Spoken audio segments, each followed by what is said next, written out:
Important और last topic जो इसको ज़ेरे बहस ला रहे हैं। तो आज का जो हमारा टॉपिक है उसको हम प्रेजेंट करते हैं आपके सामने।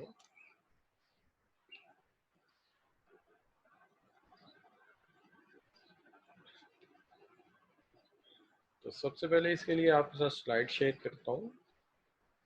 तो ये जो स्लाइड्स हैं आपके सामने, मैं इसको अटैच करूँ आपके साथ।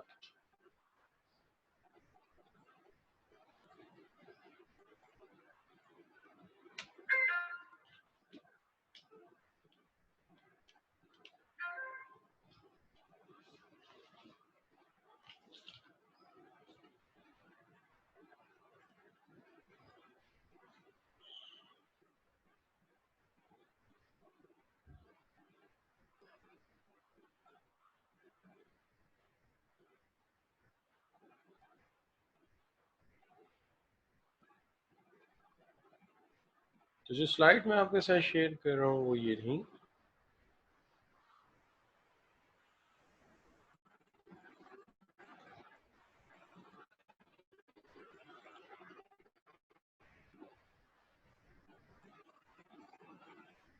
यहाँ पे हम बात करेंगे आज परफॉर्मेंस अप्रेजल के हवाले से।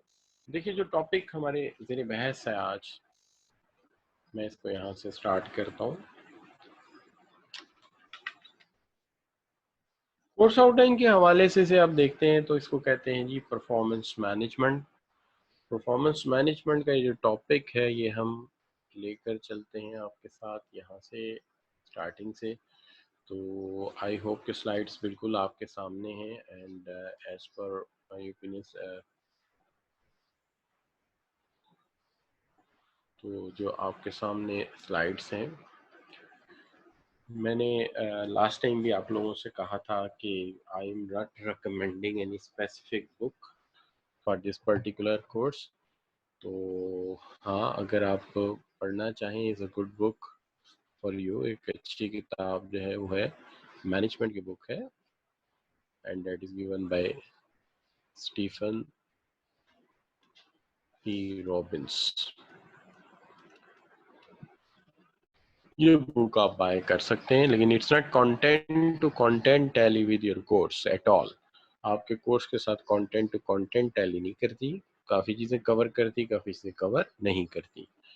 तो इसके लिए स्टूडेंट्स ने कहा था कि वो रेलेवेंट मटेरियल क्या है, तो मैंने उनसे ये कहा था कि जो मैं स्लाइड्स प्रिपेयर कर रहा हूँ ऑब्वियसली मैं कोर्स और कंटेंट को देख के प्रिपेयर कर रहा हूँ। वो स्लाइड सारी की सारी जो है वो पीडीएफ फॉर्म में आपके गूगल क्लास जो है डाउनलोड कर लेते हैं, जो भी करें वहाँ पे करें।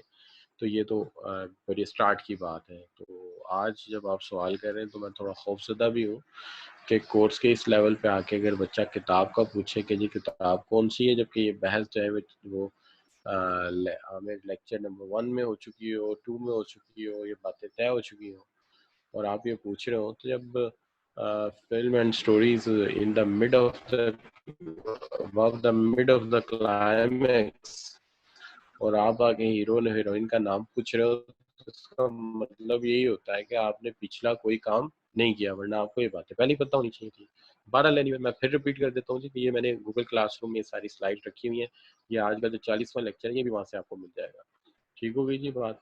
तो आई होप कि अब आपका ये सवाल नहीं करेंगे। अच्छा, इसके बाद जो दूसरा मामला है जिसको आप मैं लेक्चर नंबर 40 डिक्लेयर कर रहा हूँ, ये कोर्स आउटलाइन में हम इसे परफॉर्मेंस मैनेजमेंट का नाम देते हैं। परफॉर्मेंस मैनेजमेंट के हवाले से हम कोई ज़्यादा बड़ी बात नहीं करेंगे, आज हम इसी इशू को लेके चलेंगे, परफॉर्मेंस अप्रेजल, परफॉर्मेंस मैनेजमेंट। अब जो यहाँ पे परफॉर्मेंस मैनेजमेंट या परफॉर्मेंस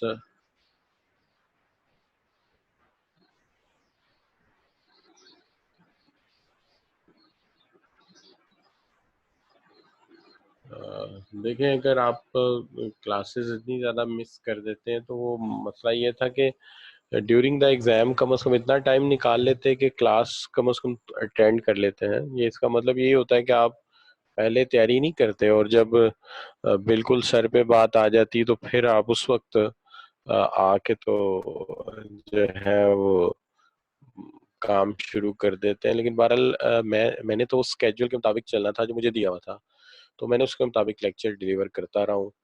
तो बहरहाल अल्लाह ताला बेहतर करे आप लोगों के लिए।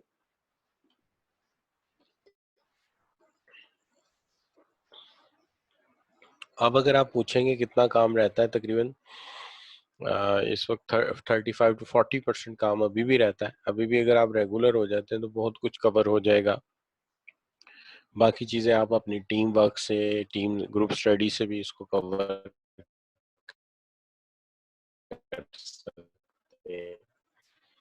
तो मैं आपको जो है मेरी आवाज ठीक आ रही है आपको? कुछ बच्चे आवाज का कह रहे हैं लाउड। मैंने स्पीकर थोड़ा, मैंने माइक थोड़ा पास कर लिया अपने, और सर आपकी आवाज जी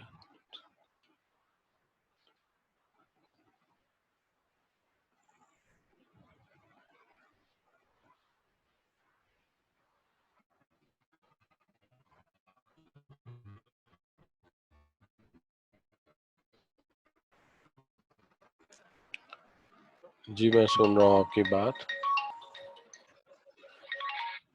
जी मैं जरा आपके मैसेज पढ़ूं।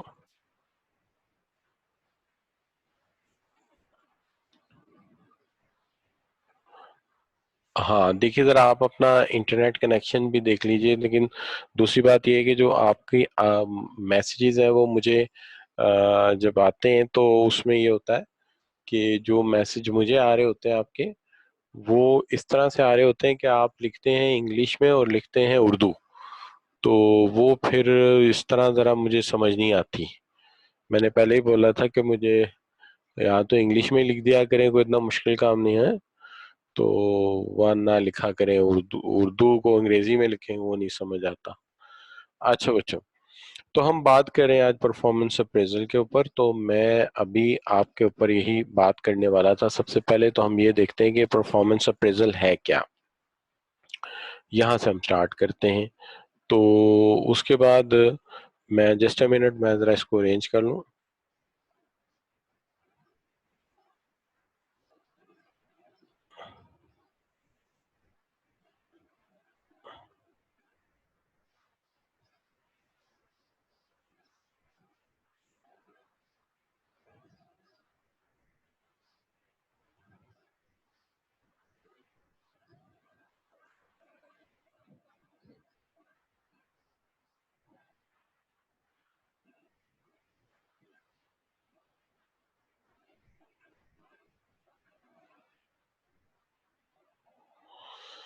अच्छा बच्चों, तो मैं ये बात कर रहा था आपके साथ कि जो लेक्चर मिसिंग है उनका मटेरियल तो आपको मैंने भेज दिया है, तो वो आपके पास आ जाएगा। ठीक है, तो उसको आप देख लीजिएगा। फिर जब आप पढ़ेंगे इंशाल्लाह वहां से भी कुछ समझ आ जाएगी आपको, कुछ बाकी आप टीम वर्क कर सकते हैं।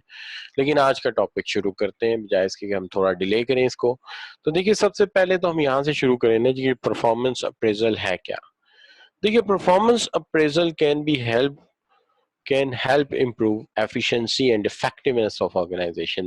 ये जो परफॉर्मेंस अप्रेजल है, इसका जो बेसिक इम्पैक्ट है वो ये है कि ये एफिशिएंसी और इफेक्टिवनेस इंप्रूव करता है। These appraisal system use organization to review। ये appraisal system यूज किए जाते हैं ताकि हम रिव्यू कर सकें, किस चीज को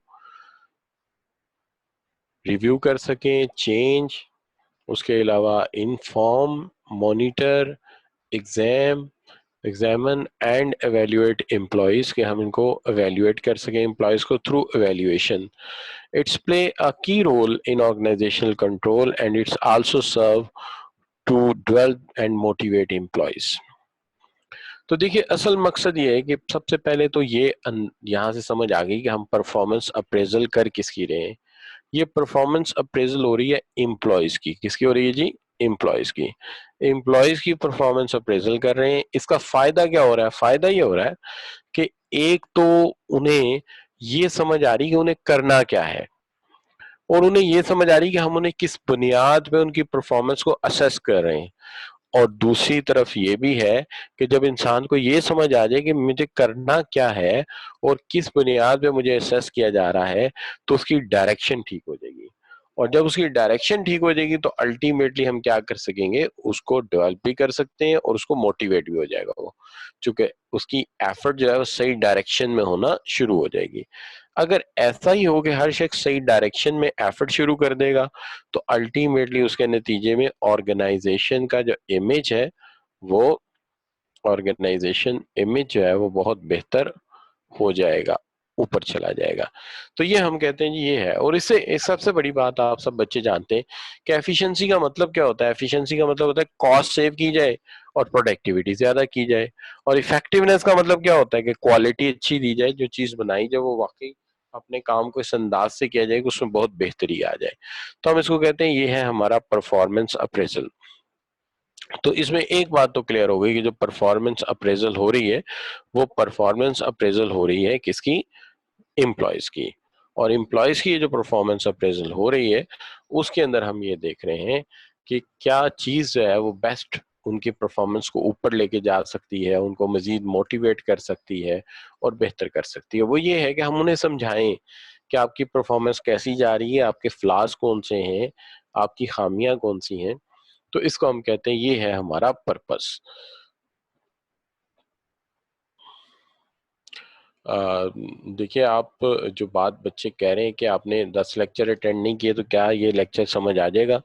बिल्कुल आ जाएगा। ये बिल्कुल नया टॉपिक है और पिछले टॉपिक पे इसका बेस बिल्कुल नहीं है। और सेकंडली मैं आपको डील इस तरह कर रहा हूँ जैसे कि एक फ्रेश स्टूडेंट होता है। यानी आप समझ लीजिए कि मैं अपने आप को ये सपोज कर रहा हूँ कि पहले आपने कुछ भी नहीं पढ़ा, आज पहला लेक्चर दे रहे हैं आप, ठीक है? तो इसलिए बिल्कुल आपको समझ आएगा, 100% आएगा। आप कॉन्फिडेंस से इसको देखें, ठीक है बच्चों?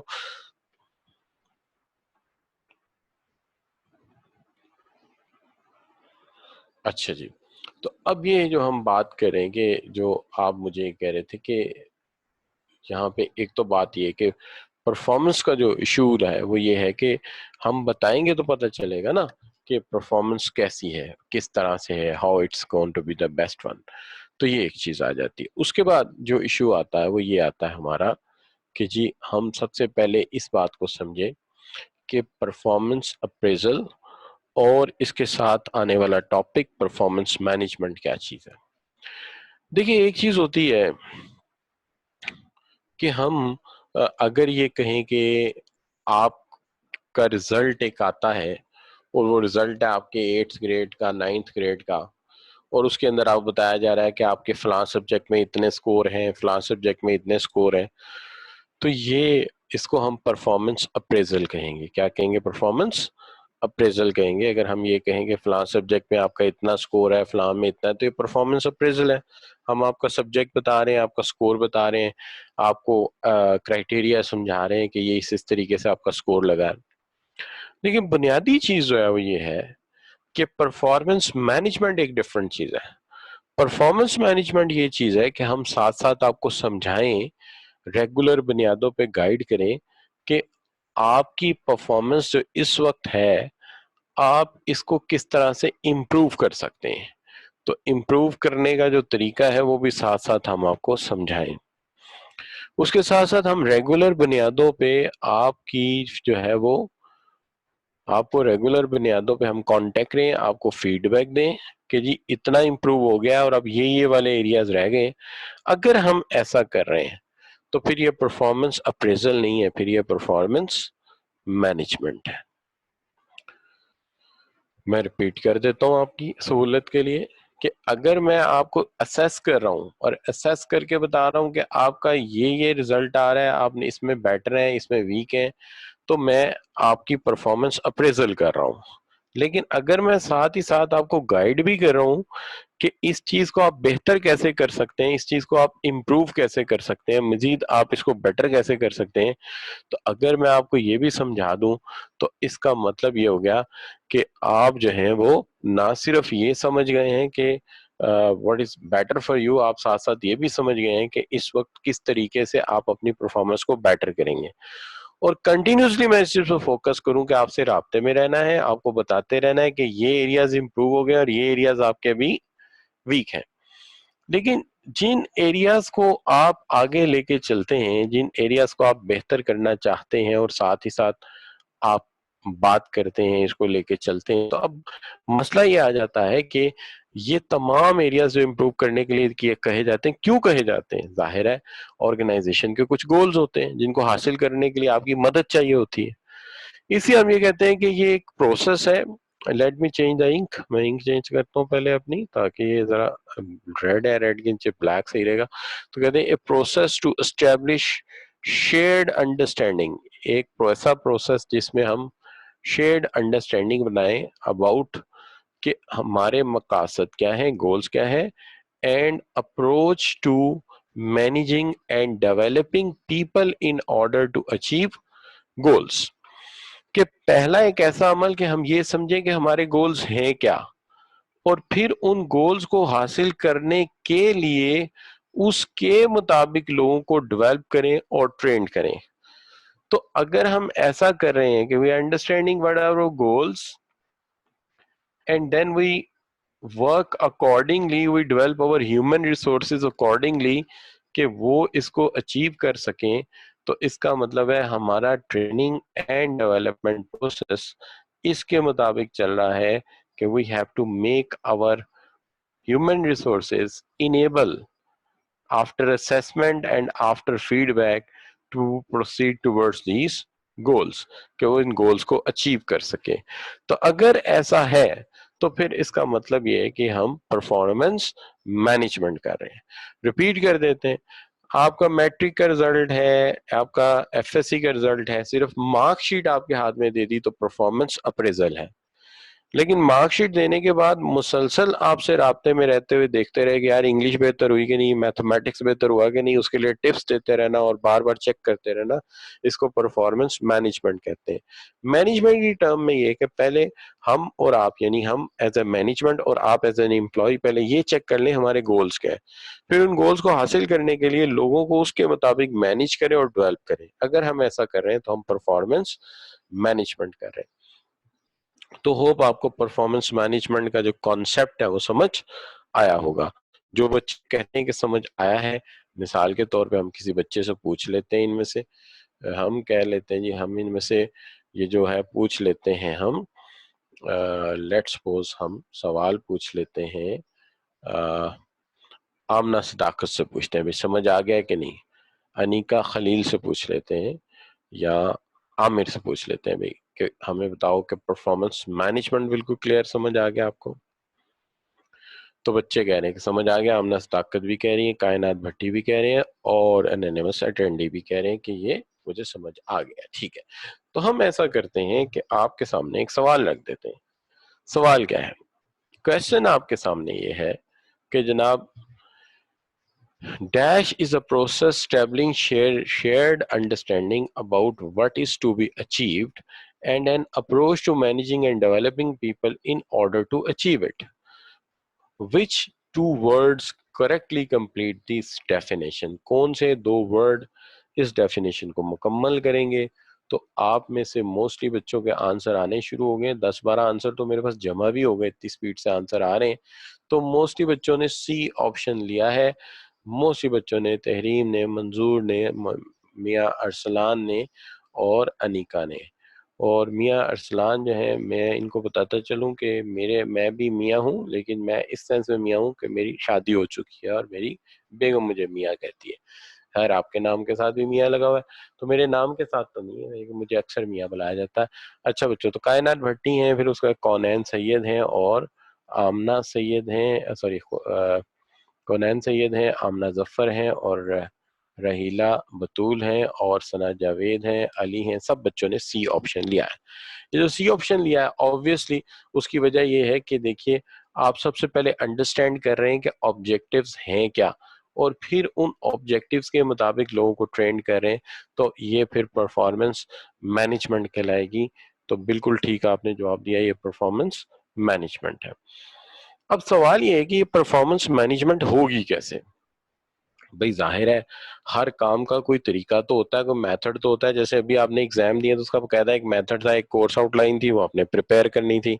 आपने कोर्स आउटलाइन प्रिपेयर की, उसके बाद आपने एक जो है वो सिलेक्टेड मटेरियल को स्टडी किया, उसको अंडरस्टैंड किया, और फिर आप उसको लेके आगे बढ़े। रिजल्टेंट ही आपने अपना अच्छा रिजल्ट अचीव कर लिया, तो मेथड फॉलो किया जाएगा तो काम होगा ना।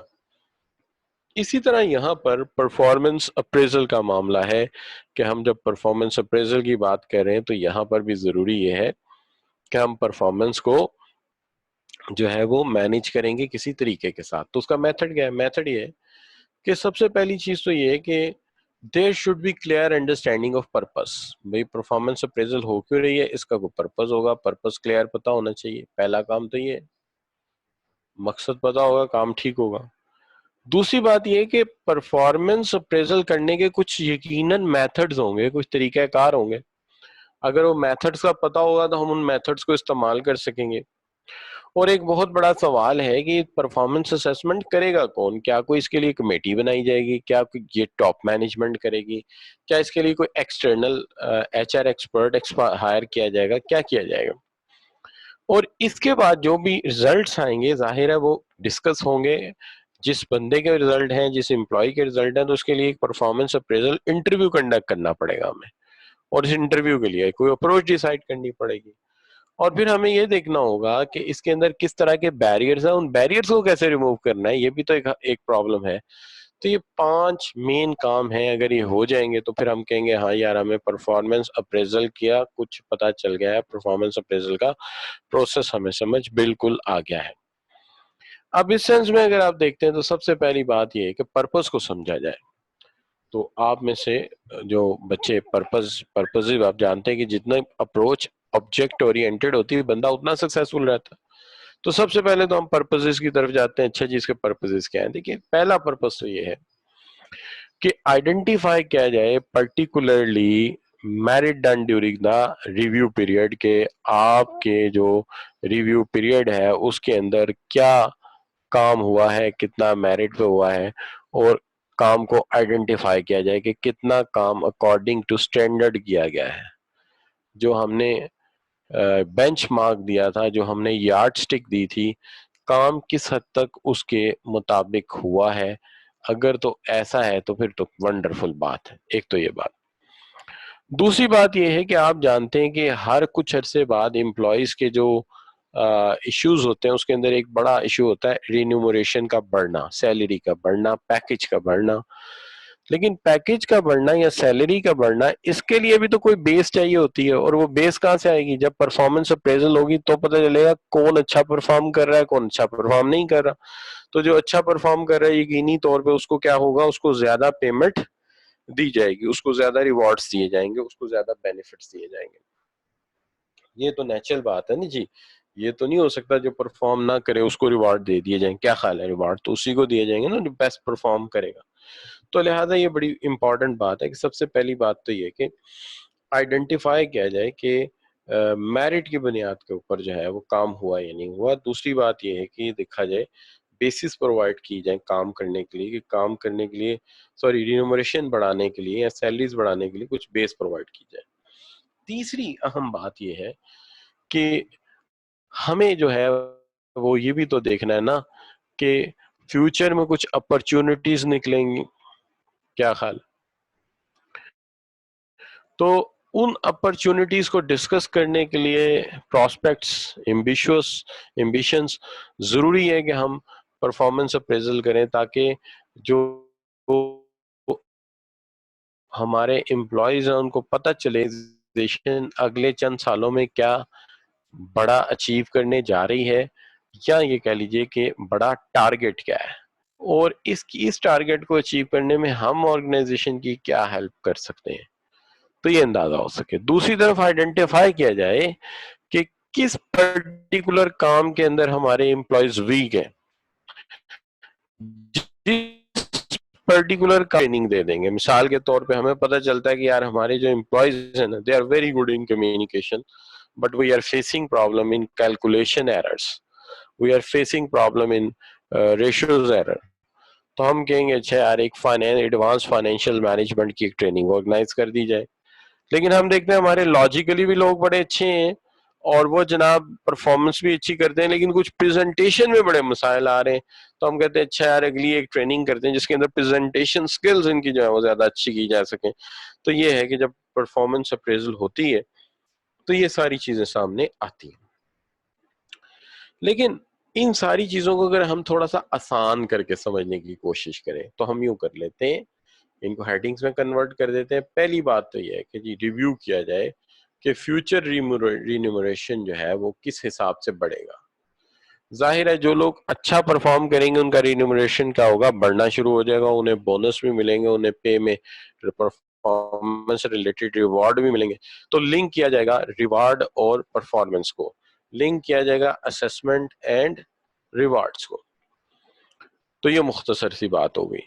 दूसरी बात ये परफॉर्मेंस रिव्यू किया जाएगा, आइडेंटिफाई किया जाएगा ट्रेनिंग नीड्स को कि कहाँ पे हमारी परफॉर्मेंस में वीकनेस है, जिस परफॉर्मेंस में वीकनेस है उसके मुताबिक हम ट्रेनिंग और डेवलपमेंट प्रोग्राम अपना बना लें एम्प्लॉयज के लिए। उसके साथ साथ ये भी देखा जाएगा कि एक चीज होती है सक्सेशन प्लानिंग। सक्सेशन प्लानिंग एक प्रोसेस होता है, एक ऐसा प्रोसेस होता है जिसको मैं छोटी सी जगह खाली है यहाँ पे लिख देता हूँ। सक्सेशन प्लानिंग ये होती है कि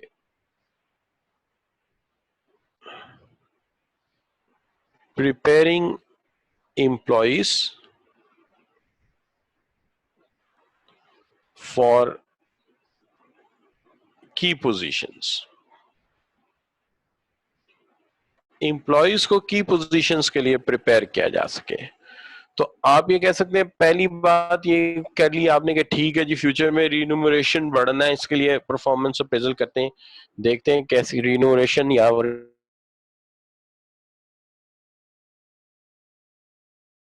बात आपने कही कि जी आइडेंटिफाई करें वीक एरियाज ताकि उनकी ट्रेनिंग देके उसको ओवरकम किया जाए। और तीसरी बात है सक्सेशन प्लानिंग की जाए। सक्सेशन प्लानिंग का मतलब ये है कि की पोजीशंस के लिए लोगों को तैयार किया जाए। क्योंकि हमारा एक आम जो सोच होती है हम लोगों की, जो हम मैनेजमेंट और एचआर से वाबस्ता होते हैं, हमारी ये अप्रोच होती है कि जो की पोजीशन होती है ना टॉप पे जो होती है वो हमेशा खाली होती है, उसके मुताबिक लोग नहीं मिल रहा होता है जो उनको ऑक्युपाई कर सके। और जो नीचे बैठे लोग होते हैं उनको लग रहा होता है कि दुनिया में जॉब्स नहीं है, शायद जॉबलेस सिचुएशन है, लेकिन हकीकत बात यह है कि जो अपर पोस्ट होती हैं वो ज्यादा खाली होती हैं क्योंकि उस स्किल्स के लोग दस्तयाब नहीं होते।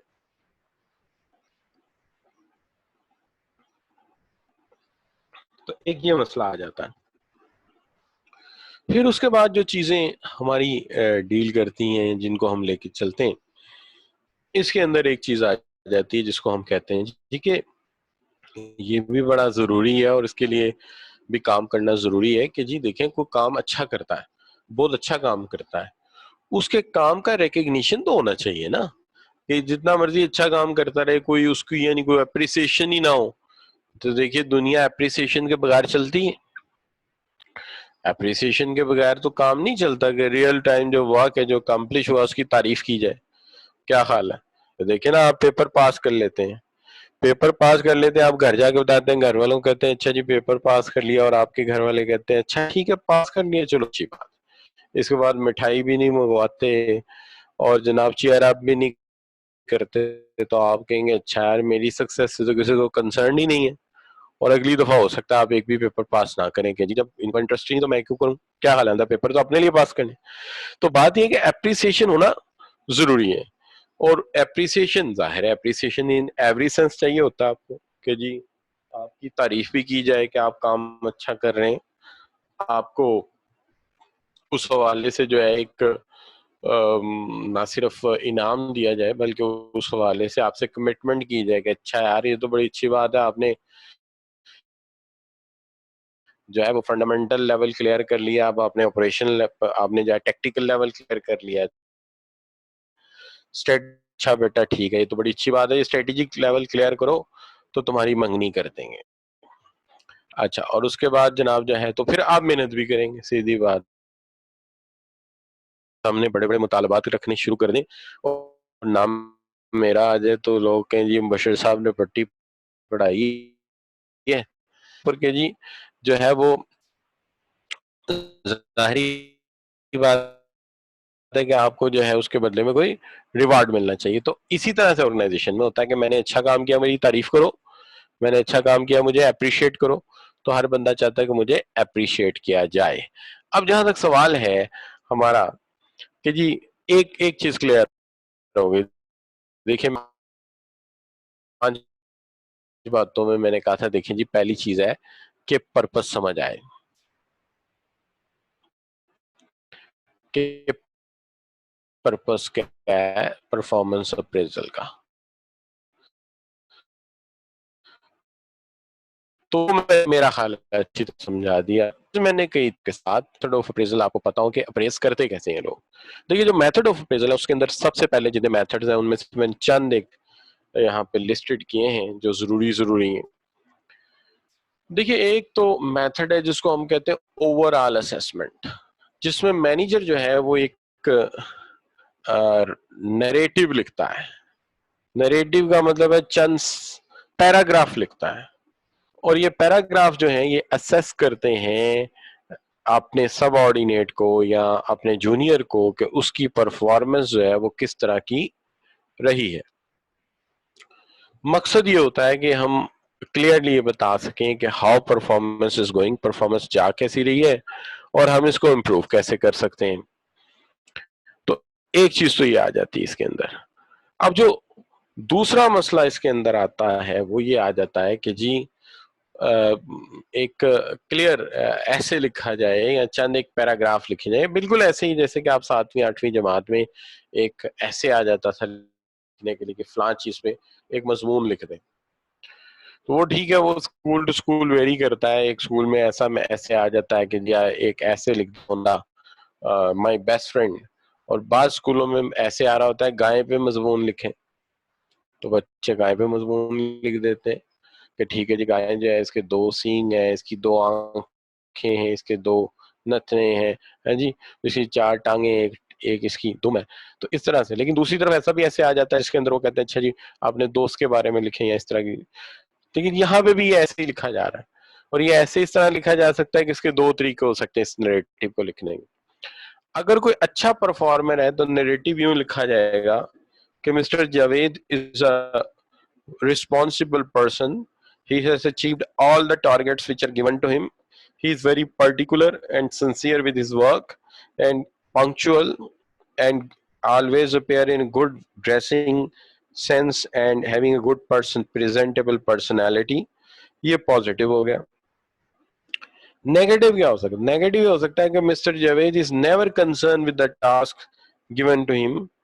He is being always appear late in the office without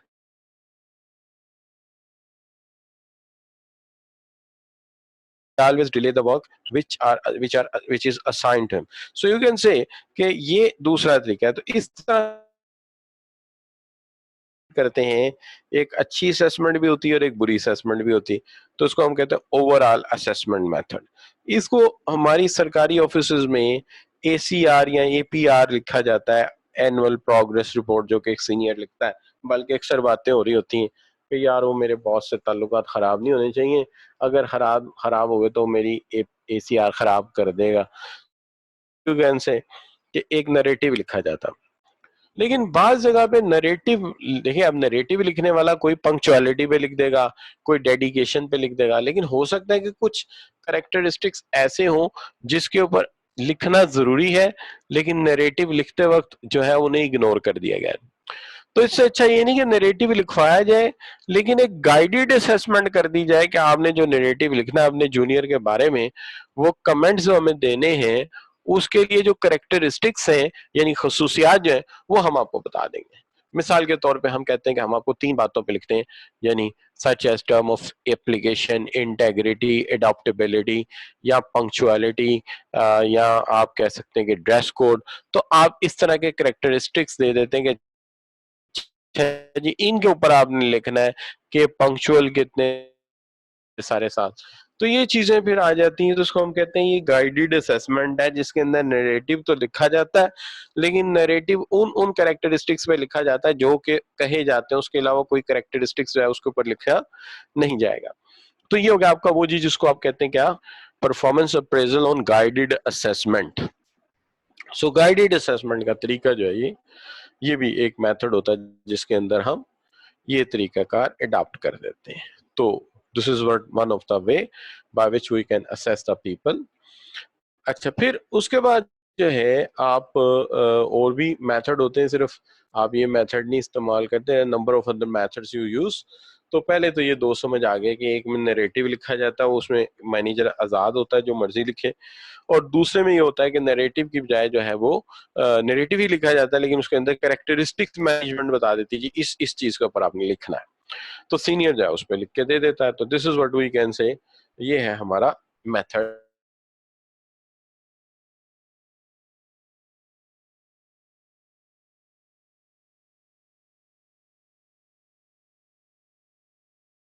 समझे। आमना जफर कह रही है कि जब कैरेक्टरिस्टिक्स पहले से दे दिए फिर वो ही जो नैरेटिव असेसमेंट है वो गाइड असेसमेंट बन जाती थी।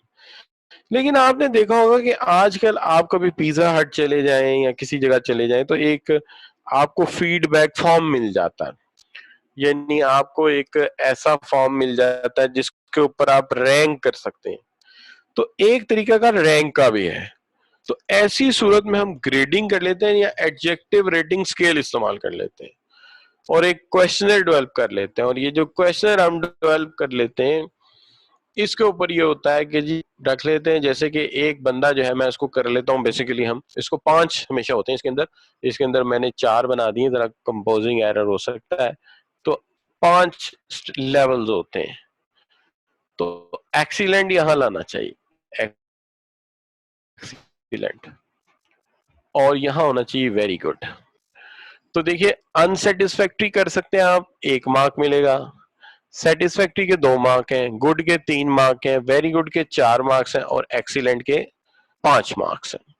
तो इससे आप असेसमेंट करते हैं कि ये मेरा जो ये सबऑर्डिनेट है या एम्प्लॉय है, ये क्वालिटी ऑफ वर्क में आप क्या रैंक करते हैं। फर्ज कीजिए मैं आपको रैंक कर रहा हूं, मैं आपको, मुझे कहा गया चलें जी इनके लिए क्वेश्चन फिल करें, तो मैं कहता हूँ अच्छा यार क्वालिटी ऑफ वर्क में ये एक्सीलेंट है जी, अच्छा जॉब नॉलेज ठीक है जी, वेरी गुड जी। तो इस तरह करके हम असेसमेंट कर लेते हैं एक एक करेक्टरिस्टिक्स के अंदर। अब इसके अंदर ऑब्वियसली पंक्चुअलिटी भी आएगी इसके अंदर आगे चल के। तो ये तो 2 करेक्टरिस्टिक्स लिए ना ताकि आपको आसान लगे, लेकिन जाहिर है करेक्टरिस्टिक्स तो इससे ज्यादा लिए जाते होंगे और काफी ज्यादा लिए जाते हैं। तो इससे फिर वो ओवरऑल एक रेटिंग बन जाता है कि जी क्या रेटिंग आप करते हैं और कहाँ रेटिंग करते हैं आप अपने एम्प्लॉय की। तो this is what we can say कि ये हमारा जो है ये ग्रेडिंग का सिस्टम होता है जिसके अंदर हम रैंक कर देते हैं। अब ये जो रैंक का फॉर्म है ये फिल करने के लिए बाज़ औक़ात सीनियर को कहा जाता है जी आप जूनियर के लिए करेंगे, और मजेदारी की बात है कभी कभी जूनियर को कहा जाता है आप सीनियर के लिए करेंगे, और कभी कभी ऐसा होता है कि कोवर्कर से भी कह दिया जाता है चलो अपने एक दूसरे के लिए फॉर्म फिल करो। ये बात अभी हम रखते हैं कि ये फिल कौन करेगा, इसके लिए बाज़ औक़ात कमेटी भी बनाई जाती है। तो मुख्तलिफ तरीक़ाकार इसके लिए अडॉप्ट किए जाते हैं, इस पर बात नहीं करते, अभी हम कहते हैं सिर्फ ये ग्रेड की समझ आ गई। लेकिन आगे आ जाता है result oriented scheme, reviews the performance against the target and against the standards. Performance एक स्टैंडर्ड्स परफॉर्मेंस दे देते हैं, उसके मुताबिक आपसे कहते हैं कि जी आपने ये काम परफॉर्म करने हैं। लेकिन ऐसी सूरत में टारगेट अचीव हो गया तो 100 आउट ऑफ 100, और टारगेट अचीव ना हुआ तो 0 out of 100। Means target achieve करोगे तो फिर 100/100, और टारगेट अचीव नहीं करते तो फिर कुछ भी नहीं। तो टारगेट अचीव करना इस यहाँ पे फिर बहुत जरूरी हो जाता है। अगर आप टारगेट अचीव नहीं कर सकेंगे तो फिर आप कुछ भी नहीं मिलेगा। तो यहाँ 3 बातें यहाँ पे मसला है कि subordinate is more involve in approach, because जब तक आप उससे यस नहीं करोगे आप उसे कैसे टारगेट दे सकते हैं। मुझे टारगेट देने में इन्वॉल्व ही नहीं कर रहे, चलो भाई ये तुम्हारा टारगेट है। टारगेट तो वो होता है जिसके अंदर इन्वॉल्व किया जाए, सबऑर्डिनेट को पूछा जाए अच्छा भाई ये क्या टारगेट है और किस तरह किया जाए। ठीक है, बस यूं समझ लें कि जैसे आपके अब्बू आपसे कहें भी बेटा ये जो 6 महीने हैं ना इसमें 6 पेपर पास करने हैं तुम, तो आप क्या कहेंगे? आप कहेंगे अब्बा जी ये क्या बात हुई, यानी हमारे से पूछे ही नहीं है और हमें खुद ही कह दिया 6 पेपर। भाई पहले वो बिठाएं कि इस सेमेस्टर में पेपर कौन कौन से आ रहे हैं। इस क्वार्टर में स्टेटिस्टिक्स आ रहा है, मैथमेटिक्स आ रहा है, उसके साथ साथ जनाब फंडामेंटल्स ऑफ मैनेजमेंट आ रही है या एंटरप्राइज मैनेजमेंट आ रही है। तो जरा बैठ के सोचें कि कौन से पेपर मुश्किल है कौन से पेपर आसान है। तो आसान है तो भले ज्यादा टारगेट दे दें और मुश्किल है तो बेशक कम कर दें। तो ये होना चाहिए, जब तक इन्वॉल्व ना किया जाए तब तक कोई टारगेट दिया नहीं जा सकता। And manager is relieve of critic role, ठीक है, बिकम्स ए कोच। तो मैनेजर जो है वो क्रिएटिव रोल के ऊपर आ जाता है और वो एक कोच बन जाता है, जहां आपकी गलतियां होती है बताता जाएगा कि अगर ये गलती हुई तो ये नहीं होना, अगर ये गलती हुई तो ये नहीं होना, अगर ये गलती हुई तो ये नहीं होना। अब जैसे वो हमारा मसला ये कि हम जब प्रोफेशनल स्टडीज में पढ़ाते हैं और बच्चे छुट्टियां करते हैं तो हम साथ ही उन्हें कहना पहले दिन जब बच्चे आते हैं क्लास में हम कहते हैं लो जी आप सारे पास हैं, 100 आउट ऑफ 100 पास। लेकिन जैसे जैसे वो छुट्टी करते जाते हैं हमको बताते हैं कि लो जी प्रोबेबिलिटी 2 कम हो गई है, एक छुट्टी हो रही 2 और कम हो गई, एक छुट्टी और कम हुई 2 और कम हो गई। तो इसका मतलब फिर हम बताते रहते हैं कि लो भाई अब जहां पे तुम खड़े हो ना, अब यहाँ से पास करना वाकई एक चैलेंज है और एक मुश्किल काम। तो वो फिर हम साथ साथ बताते रहते हैं। तो फिर होता क्या है कि टीचर के साथ स्टूडेंट के वो रिलेशनशिप नहीं रहते जो शुरू में होते हैं। क्योंकि अब टीचर क्या कर रहा है, अब टीचर तनकीद कर रहा है, हर 2 मिनट बाद कहता है या हर एक लेक्चर के बाद कहता है अच्छा छुट्टी करी है तो बच्चा तुम्हारे 5% चांस कम हो गए, 2% कम हो गए। तो टीचर जो स्टूडेंट को अच्छा नहीं लगता, उसकी वजह वो तनकीद कर रहा है। तनकीद करने वाला कहाँ अच्छा लगता है, मुझे बताएं, जो बंदा आप पे तनकीद करेगा आपको अच्छा लगेगा? किसी को भी नहीं लगता।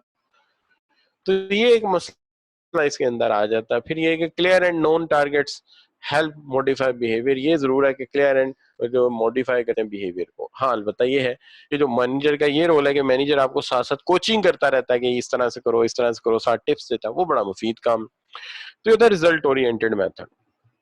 अब यहाँ पे बजाय इसके कि मैं आपसे पूछूं अच्छा जी कितना समझ आया, आपके सामने एक सवाल रख देते हैं। सवाल जो है वो ये है कि in an organization a sales team assessed according to number of sale calls made, number of lead generated and number and values of sales made. Which appraisal technique is described in this example? एक organisation में sales team को assess किया जाता है कि वो कितनी calls करते हैं प्रोस्पेक्ट्स को। प्रोस्पेक्ट्स वो होते हैं जो कस्टमर होते नहीं लेकिन हो सकते हैं, और उससे कितनी वो इंक्वायरीज जनरेट करते हैं और इंक्वायरीज से कितनी सेल करते हैं। तो हम इसके लिए कौन सी ऑप्शन लेंगे? तो हम देखते हैं मोस्टली बच्चों ने जो मुझे इस वक्त भेजी है ऑप्शन, मैं उसकी तरफ जा रहा हूँ। मोस्टली बच्चों ने जो मुझे ऑप्शन भेजी है वो भेजी है डी, जवाद बुखारी ने, मंसूर अंसारी ने, ठीक है, अनीका ने पता नहीं क्यों बी कर दिया, और जो है उसके बाद दानियाल है, सना है, तहरीम है, जैनुल आबदीन है और मोहम्मद ज़ियान है, इन्होंने डी भेजा है। ये डी क्यों भेज रहे हैं? डी इसलिए भेज रहे हैं कि देखिए जितनी तुम सेल्स करोगे, जितने तुम ऑर्डर जनरेट करोगे उतना तुम्हें जो है वो हम बेस्ट स्कोर देंगे। तो ये क्या हो गया, ये तो फिर है रिजल्ट ओरिएंटेड मेथड। जितना रिजल्ट जनरेट कर लो उतना तुम हमें दे देंगे। तो ऐसा मेरे ख्याल में आपके फैमिली को भी करना चाहिए कि अगर आप ग्रेड जितना अच्छा लेते हैं, इतने पेपर पास करते हैं, उतना खर्चा बढ़ा दिया जाए, और जितने पेपर में आप क्वालिफाई नहीं करते उतना खर्चा घटा दिया जाए। अच्छा बच्चों, तो ये हो गया डी। लेकिन नेगेटिव रीइंफोर्समेंट अच्छी चीज नहीं होती।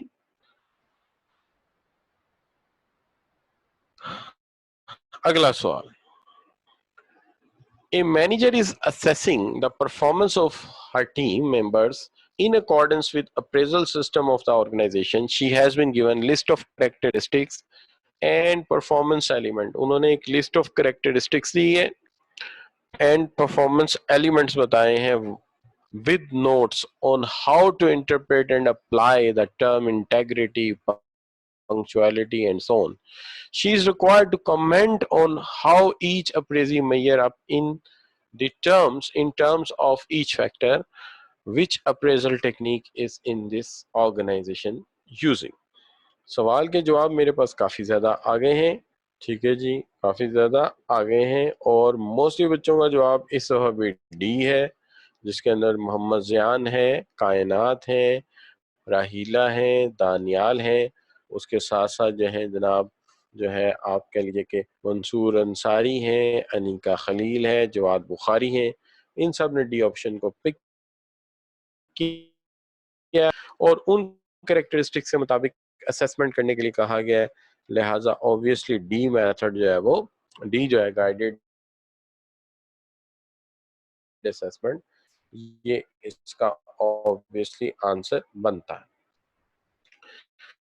अब यहाँ पे एक बात और याद रखनी चाहिए, बड़ी जरूरी बात है, और वो बात ये है कि देखें management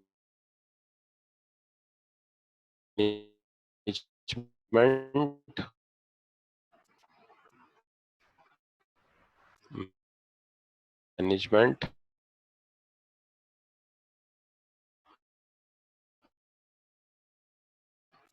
by optics. Management optics जो है ये तरीका होता है जिसके अंदर गोल्स के जिस हद तक हो सका आपने मैच क्रिएट कर दिया। तो ये एकदम मुझे याद है, एक वो थे साहब, उन्होंने मेरे से कहा कि जी जब हम एम्प्लॉइज को रखते हैं तो वो कहते हैं हम ये भी कर देंगे वो भी कर देंगे, लेकिन जब वक्त आता है तो अक्सर लोग जो है वो नहीं करते ऐसा। तो मैंने उन्हें, इसकी वजह ये है कि ऑर्गेनाइजेशन के गोल्स और होते हैं और एम्प्लॉइज के गोल्स और होते हैं, दोनों के अपने अपने गोल्स होते हैं। तो कह रहे हैं यार अजीब आदमी हो, सोच लो, तो मैं ऑनर हूँ इस फॉर्म का, तो मुझे कह रहे हैं। मैंने कहा सर सच तो बोलना चाहिए, हकीकत बात यही कि ऑर्गेनाइजेशन के ऑब्जेक्टिव्स और होते हैं और एम्प्लॉयज के ऑब्जेक्टिव और होते हैं। तो अच्छी ऑर्गेनाइजेशन वो हैं जो अपने गोल्स का भी अंदाजा लगाती हो और एम्प्लॉयज के गोल्स का भी अंदाजा लगाती हैं। मिसाल के तौर पे ऑर्गेनाइजेशन चाहती हैं कि वो मार्केट शेयर अपना बढ़ाएं, मार्केट शेयर अपना बढ़ाएं, वो चाहती हैं कि अपने ब्रांड का इमेज बेहतर करें, वो चाहती हैं कि जनाब जो है हमारा रेट ऑफ रिटर्न जो है वो ऊपर चला जाए। तो इस तरह के गोल्स अक्सर जो है वो ऑर्गेनाइजेशंस रखती हैं। लेकिन एम्प्लॉयज भी जाहिर बात है कुछ अपने मकासद को जहन में रख के घर से निकलता है कि मुझे ये चीजें चाहिए। जैसे आप अपनी मिसाल ले लीजिए, तो एम्प्लॉय कहता है कि मेरा एक छोटा सा घर हो, ठीक है जी, मेरी एक छोटी सी गाड़ी हो और मेरी एक छोटी सी बीवी हो। तो एम्प्लॉय जो है वो भी अपने घर से कुछ मकासद लेके निकलता है। लिहाजा ऑर्गेनाइजेशन को चाहिए कि इन दोनों मकासद को किसी तरह से आपस में मैच कर ले। ठीक है जी, मैच कैसे किया जा सकता है कि अच्छा जी हमारा मार्केट शेयर बढ़ेगा ना, तो हम आपको घर बनाने के लिए फंडिंग करेंगे, हमारा ब्रांड इमेज से ऊपर जाएगा, हम आपको कार के लिए फाइनेंसिंग कर देंगे। ठीक है जी, और अगर हमारा रेट ऑफ रिटर्न अच्छा हो गया तो हम आपको जो है आपकी मैरिज पार्टी के लिए फंडिंग कर देंगे। तो इस तरह से मैच कर लिया जाए। तो जब एम्प्लॉय के और ऑर्गेनाइजेशन के गोल्स आपस में मैच कर जाते हैं तो हम इसे कहते हैं मैनेजमेंट बाय ऑब्जेक्टिव। तो इससे मैनेजमेंट बाय ऑब्जेक्टिव हो जाती है। अब जो आप यहाँ पे, तो इसको कहते हैं मैनेजमेंट बाय ऑब्जेक्टिव, और इसको अक्सर लिखा जाता है MBO, MBO, management by objectives. तो ये भी एक मेथड है। अब देखिए मैंने आप साथ कुछ इस तरह बात की थी शुरू में कि सबसे पहले पर्पस समझ आना चाहिए, तो पर्पस के ऊपर बात हो गई। फिर मेथड्स की बात हुई थी, तो अभी आपके सामने मेथड्स को तफसील से डिस्कस कर लिया। अब बात आ जाती है कि असेसमेंट करेगा कौन, यानी यू हैव टू अंडरस्टैंड कि who does the appraisal. Assessment कौन करेगा, किसके जिम्मे लगाएंगे, यानी ये जो फॉर्म हमने बनाया है, ये जो हमने प्रोसीजर बनाया है, इसको फॉलो कौन करेगा, या समझ लीजिए वो जो क्वेश्चनर हमने बनाया है उस क्वेश्चनर को फिल कौन करेगा, उस क्वेश्चनर को जो है वो कौन जो है वो फिल अप करेगा। ये जनाब हमारे सामने एक सवाल है, इस सवाल का जवाब हमने ढूंढना है। अब इस सवाल का जवाब जो है हमने ढूंढना है, इसके अंदर डिफरेंट अप्रेजल्स हैं। देखिए सबसे पहला जो मेथड है वो है डाउनवर्ड अप्रेजल का, मैंने लिखा है। डाउनवर्ड अप्रेजल जो है ये बड़ा पुराना मेथड है, कोई आज से कोई सैकड़ों साल पहले का है कि डाउनवर्ड अप्रेजल की जाती है। डाउनवर्ड अप्रेजल में ये होता है कि एक सीनियर जो है, सुपीरियर जो है, वो अपने सबऑर्डिनेट के लिए अप्रेजल करता है। तो ये जब अप्रेजल करता है सीनियर जूनियर के लिए, तो इसके अंदर जो चीज नजर आती है वो ये आती है कि senior is appraising for junior. तो सीनियर जो है, अगर मैं कहूँ जी इसके एडवांटेजेस क्या हैं, तो मैं आपसे ये कह सकता हूँ कि इसके एडवांटेजेस ये हो सकते हैं कि जो सीनियर है उसको जूनियर की जॉब के बारे में काफी ज्यादा बातों का इल्म होता है, यानी उसे पता होता है कि senior is aware of the job of the junior. तो सीनियर को अवेयर होता है जूनियर की जॉब से, चूंकि वो तो सीनियर है। दूसरा, इससे ये भी पता चलता है जूनियर को कि मेरे से मेरा सीनियर क्या एक्सपेक्ट कर रहा है, मेरे से मेरा सीनियर क्या एक्सपेक्ट कर रहा है। लेकिन नुकसान ये होता है कि अक्सर औकात इसके अंदर जो है वो लिटिगेशन में कई केस जाते हैं, लेबर कोर्ट में कई चीज जाते हैं कि जी मुझे प्रमोट नहीं होने दिया गया और मेरा सीनियर मेरे साथ बाइस्ड है। ये अक्सर आया होता। तो ये भी एक चीज है इसके अंदर के सीनियर जो है वो बाइस्ड है जी, वो हमारी बात नहीं सुनता या हमें से असेस नहीं करता जानबूझ के। ठीक है जी। तो ये अक्सर इस तरह के मामलात हो जाते हैं। और दूसरी बात ये भी है कि थोड़ा सा आल्दो के सीनियर को पता होता है जूनियर के बारे में, लेकिन आम तौर पे सीनियर जो है वो असेसमेंट में बेटर तो होते हैं, लेकिन बाइसनेस का सवाल अक्सर रेस कर दिया जाता है। और एक और बात यह है कि जब सीनियर अप्रेज कर रहा होता है तो सीनियर आमतौर पे एक होता है, तो आपके पास सोर्स सिर्फ एक ही है, एक ही सोर्स है, नहीं एक बंदे ने जो फिल किया फॉर्म वही सोर्स है जहां से आप असेसमेंट करेंगे, उसके अलावा दूसरा कोई सोर्स नहीं होगा आपके पास। तो मैंने दो बातें की, एडवांटेज में दो लिखी, दो डिसएडवांटेज में। एडवांटेज में मैंने ये लिखा कि सीनियर जूनियर की बात में ज्यादा, सीनियर जूनियर की जॉब के बारे में ज्यादा जानता है। दूसरी बात, सीनियर उस जॉब में एक्सपर्ट ज्यादा है, इस वजह से जूनियर को ये पता लग जाता है मेरे से वो क्या एक्सपेक्ट कर रहा है। लेकिन अक्सर औकात जूनियर सीनियर के बाइस्ड होने के मतलब कहता है, और सोर्स सिर्फ एक ही है स्कोर का और या अप्रेजल का जो सीनियर ने फॉर्म फिल किया है, और कुछ नहीं है। लेकिन जब हम बात करते हैं अपवर्ड अप्रेजल की कि जूनियर सीनियर को रैंक करे, तो जूनियर सीनियर को रैंक कर सकता है, क्यों नहीं कर सकता? ये कर सकता है ना कि इसका मेथड कैसा है या मैं ट्रीट कैसा करता है, इस पर असेस नहीं किया जा सकता। तो इससे एडवांटेज ये होता है कि सीनियर को ये पता लगता है कि मेरे मुताबिक जूनियर की सोच क्या है और मुझे अपने रवैये में क्या तब्दीली लानी चाहिए। लेकिन मसला ये आ जाता है कि जूनियर सीनियर की जॉब के बारे में ज्यादा नहीं जानता होता।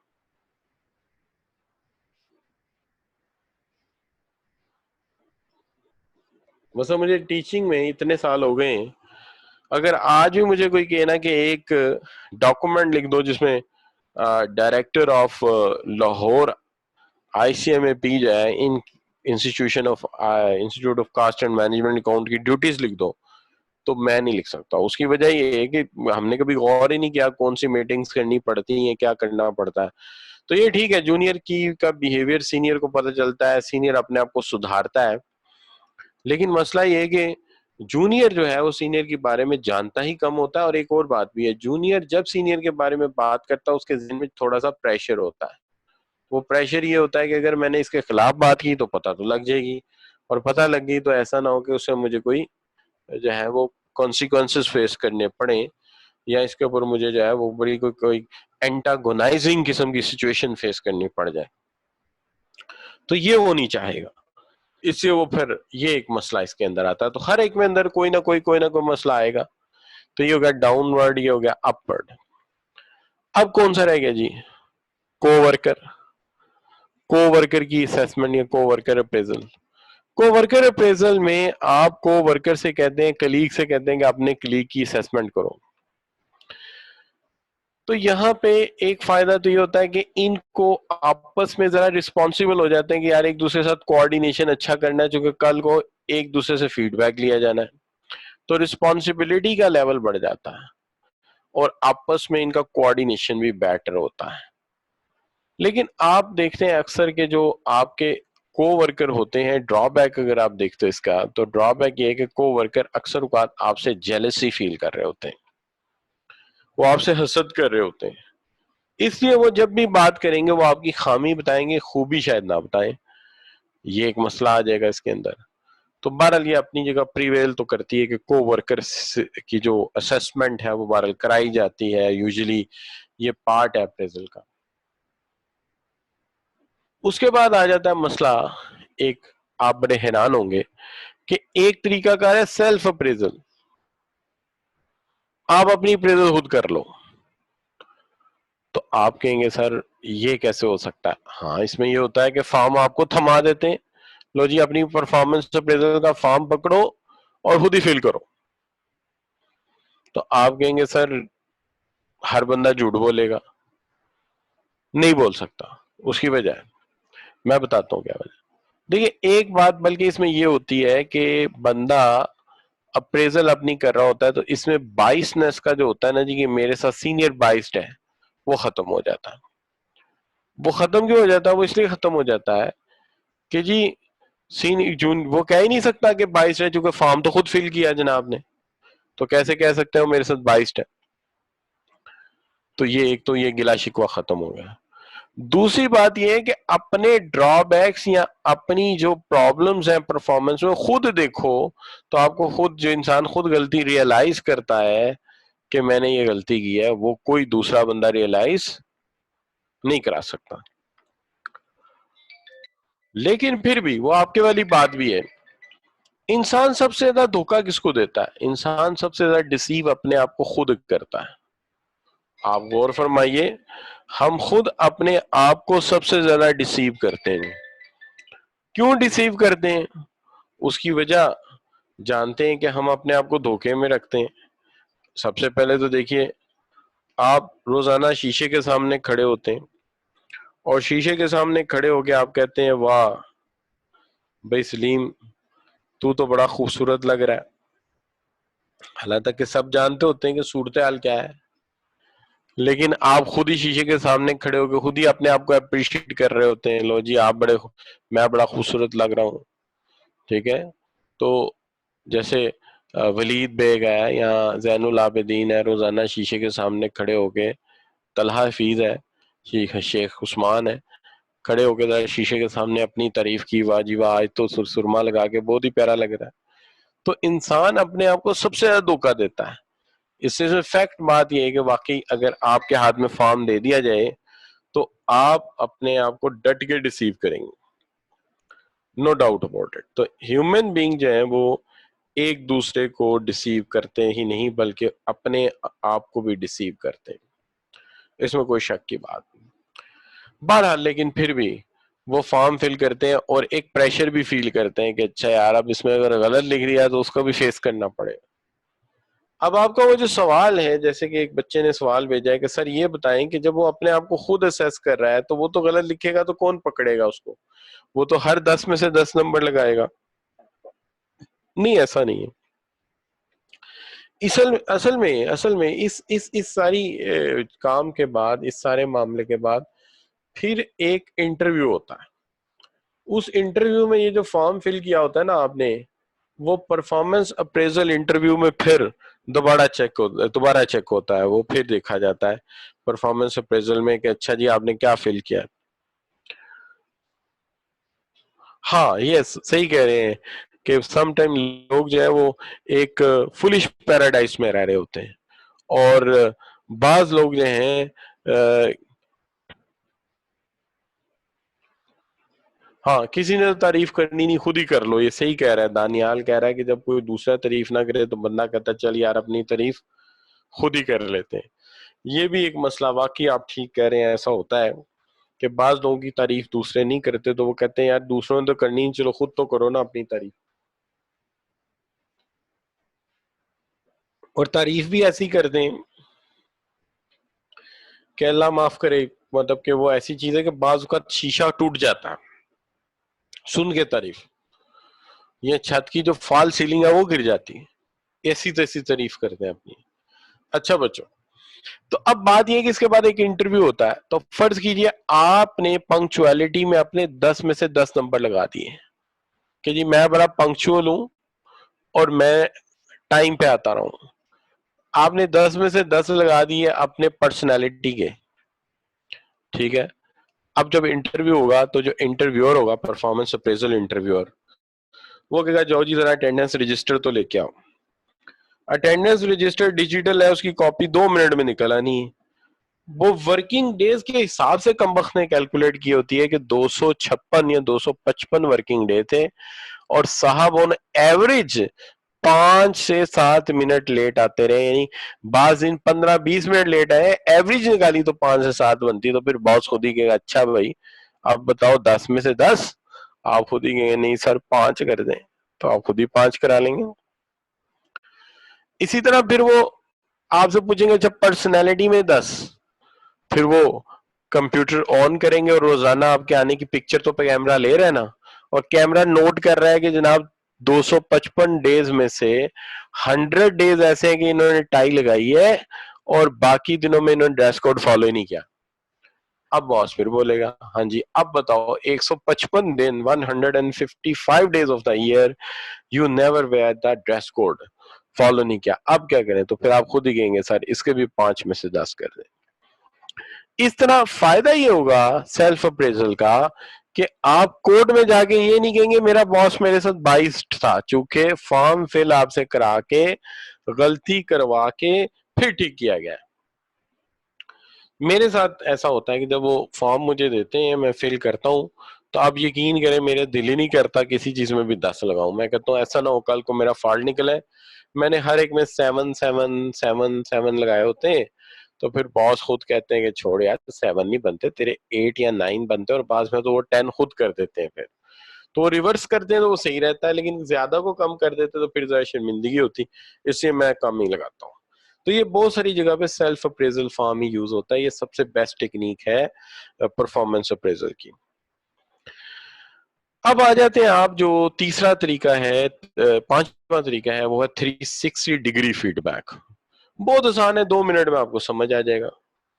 अगर मैं ये तीनों तरीके इकट्ठे कर लूं, अगर मैं तीनों तरीके इकट्ठे कर लूं, क्या मैं कहूं जी ये जो अमजद साहब है इनकी परफॉर्मेंस अप्रेजल सीनियर भी करेगा, एक फॉर्म सीनियर के लिए डिजाइन कर लिया, एक फॉर्म जूनियर के लिए डिजाइन कर लिया, ठीक है जी, और एक फॉर्म जो है को वर्कर के लिए डिजाइन कर लिया। 3 तरह के फॉर्म बनवा लिए, तीनों से असेसमेंट करा लिया। सीनियर से भी करा लिया, तो सीनियर से कराया तो ये हो गया आपका डाउनवर्ड, और जूनियर से भी करा लिया तो ये हो गया आपका अपवर्ड, और कोवर्कर से भी करा लिया, तो कोवर्कर से करा लिया तो ये कौन सा हो गया आपका, ये आपका हो गया कोवर्कर अप्रेजल। तो इन तीनों अप्रेजल को अगर मैं इकट्ठा कर लूं तो ये 360 डिग्री बन जाएगा, क्योंकि आपने कोई एंगल छोड़ा ही नहीं। सीनियर को भी ले लिया, जूनियर को भी ले लिया, कोई एंगल आपने ऐसे नहीं छोड़ा जो अनकवर हो, हर एंगल को आपने कवर अप कर लिया। तो अब तो पॉसिबल ही नहीं ना कोई चीज अनडन रह जाए, ऑब्वियसली हर चीज ही डन होगी, यू लेफ्ट नथिंग, जो कोई चीज छोड़ी नहीं, सारे के सारे ही एंगल कवर कर लिए। तो ये जो अप्रेजल है ये बेस्ट अप्रेजल हो सकती है, ये बेस्ट अप्रेजल हो सकती है चूंकि इट कवर ऑल एंगल्स। इसकी एक और खूबी ये है कि ये एम्प्लॉयज में बहुत ज्यादा इंप्रूवमेंट लाती है। इंप्रूवमेंट इस तरह लाती है कि एम्प्लॉयज को एहसास रहता है,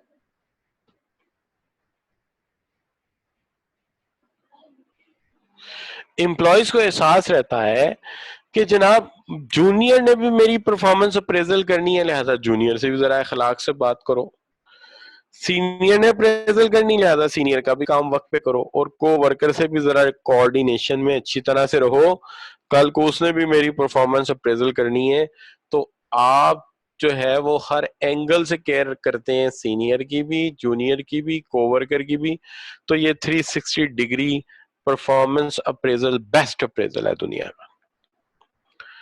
लेकिन बहरहाल ऐसा तो नहीं कि किसी चीज खूबियां और खामियां ना हो, इसके अंदर भी सीरियस ड्रॉबैक है, 2 सीरियस ड्रॉबैक है इसके। एक सीरियस ड्रॉबैक ये है कि इसके टाइम बहुत ज्यादा लगता है, इससे प्रोसीजर बड़ा लंबा चौड़ा है, चूंकि आपको जो है वो जूनियर के लिए भी एक फॉर्म डिजाइन करना है और सीनियर की तरफ से भी करना है, कोवर्कर के लिए भी करना है, तो it is very time consuming, तो ये टाइम कंज्यूमिंग है। दूसरा मसला इसके अंदर जो आता है वो ये आता है कि कॉस्टली भी बहुत ज्यादा है। जाहिर है जब वक्त लगेगा तो एग्जैक्टिव ही वक्त लगाएंगे ना, तो जब वक्त लगेगा तो फिर कॉस्ट भी बहुत ज्यादा आएगी, तो ये कॉस्टली बहुत ज्यादा पड़ जाएगा, ये महंगा पड़ जाएगा आपको, तो ये भी है। लेकिन इसी को आप मल्टी सोर्स भी कह सकते हैं। मल्टी सोर्स कब होगा? जब इसके अंदर आप कस्टमर अप्रेजल भी शामिल कर लो और उसके साथ साथ आप जो है वो सेल्फ अप्रेजल भी कर दो, तो फिर तो ये सारे ही एंगल हो गए, तो फिर ये 360 डिग्री से भी एक लेवल ऊपर चला गया, मल्टी सोर्स हो गया। ठीक है जी, फिर ये 360 डिग्री मल्टीपल सोर्स हो गया, चूंकि जूनियर भी प्रेस कर रहा है, सीनियर भी कर रहा है, कोवर्कर भी कर रहा है, रह गया था कस्टमर, उसको भी डाल दिया आपने बीच में, अब बेचारे का एंगल बचे कोई नहीं, इसलिए मल्टी सोर्स हो गया। लेकिन इसमें एक और खूबी भी है, वो खूबी ये है कि परफॉर्मेंस अप्रेजल के सोर्सेज कितने ज्यादा हो गए, और एक एक सोर्स से कई से, सिर्फ सीनियर से एक कागज आएगा, जूनियर जितने होंगे 10 होंगे तो 10 कागज आएंगे, कोवर्कर 5 होंगे तो 5 कागज आएंगे, तो सोर्सेज ऑफ फीडबैक काफी ज्यादा है, एवरेज अच्छी आ जाएगी आपकी, या अगर एक जगह 22 भी हुआ तो दूसरे से वो ओवरकम हो जाएगा, ये फायदा है। अब जो आपका लास्ट आ जाता है वो आ जाता है आपका कस्टमर फीडबैक। अब जो आपका कस्टमर फीडबैक है ये आज के दौर में सबसे ज्यादा पॉपुलर जा रहा है, क्योंकि 360 डिग्री महंगा और स्लो होने की वजह से या प्रोसीजरल होने की वजह से ज्यादा अडॉप्ट नहीं किया गया, तो ज्यादा जो अब अडॉप्ट किया जा रहा है वो कस्टमर अप्रेजल किया जा रहा है। उसकी वजह ये है कि एक होती है प्रोडक्ट ओरिएंटेशन, एक होती है प्रोडक्ट ओरिएंटेशन, और एक होती है प्रोडक्ट ओरिएंटेशन, और एक होती है मार्केट ओरिएंटेशन।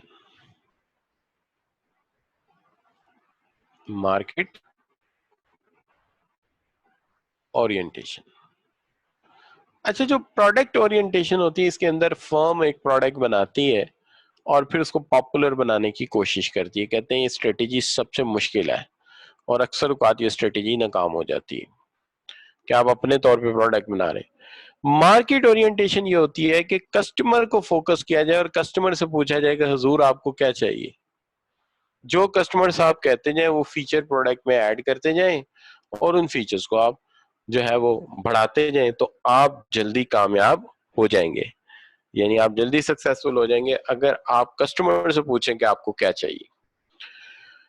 तो अगर कस्टमर से पूछा जाए कि आपको क्या चाहिए और कस्टमर का फीडबैक जो है वो हम शामिल कर लें, तो अगर हम ये शामिल कर लेते हैं तो फिर हम ज्यादा सक्सेसफुल हो सकते हैं। तो इसको हम कहते हैं ये हमारा मार्केट ओरिएंटेशन का तरीका है।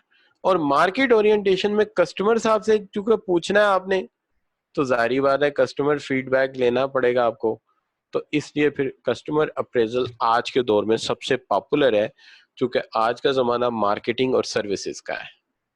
अगर आप अपने इर्द गिर्द देखें तो मैन्युफैक्चर्ड प्रोडक्ट कम नजर आते हैं और सर्विसेज ज्यादा नजर आती हैं। इंटरनेट हो गया, एजुकेशन हो गया, हेल्थ हो गई, अखबार हो गया, न्यूज़पेपर हो गया, ठीक है जी। तो आप जितनी भी देखेंगे you will find that medical services, तो आपको ज्यादा सर्विसेज नजर आएंगी, प्रोडक्ट अब जो है ज्यादा पैसा हम सर्विसेज पर खर्च कर बैठते हैं। तो अब ये है आपका जो मार्केट ओरिएंटेशन।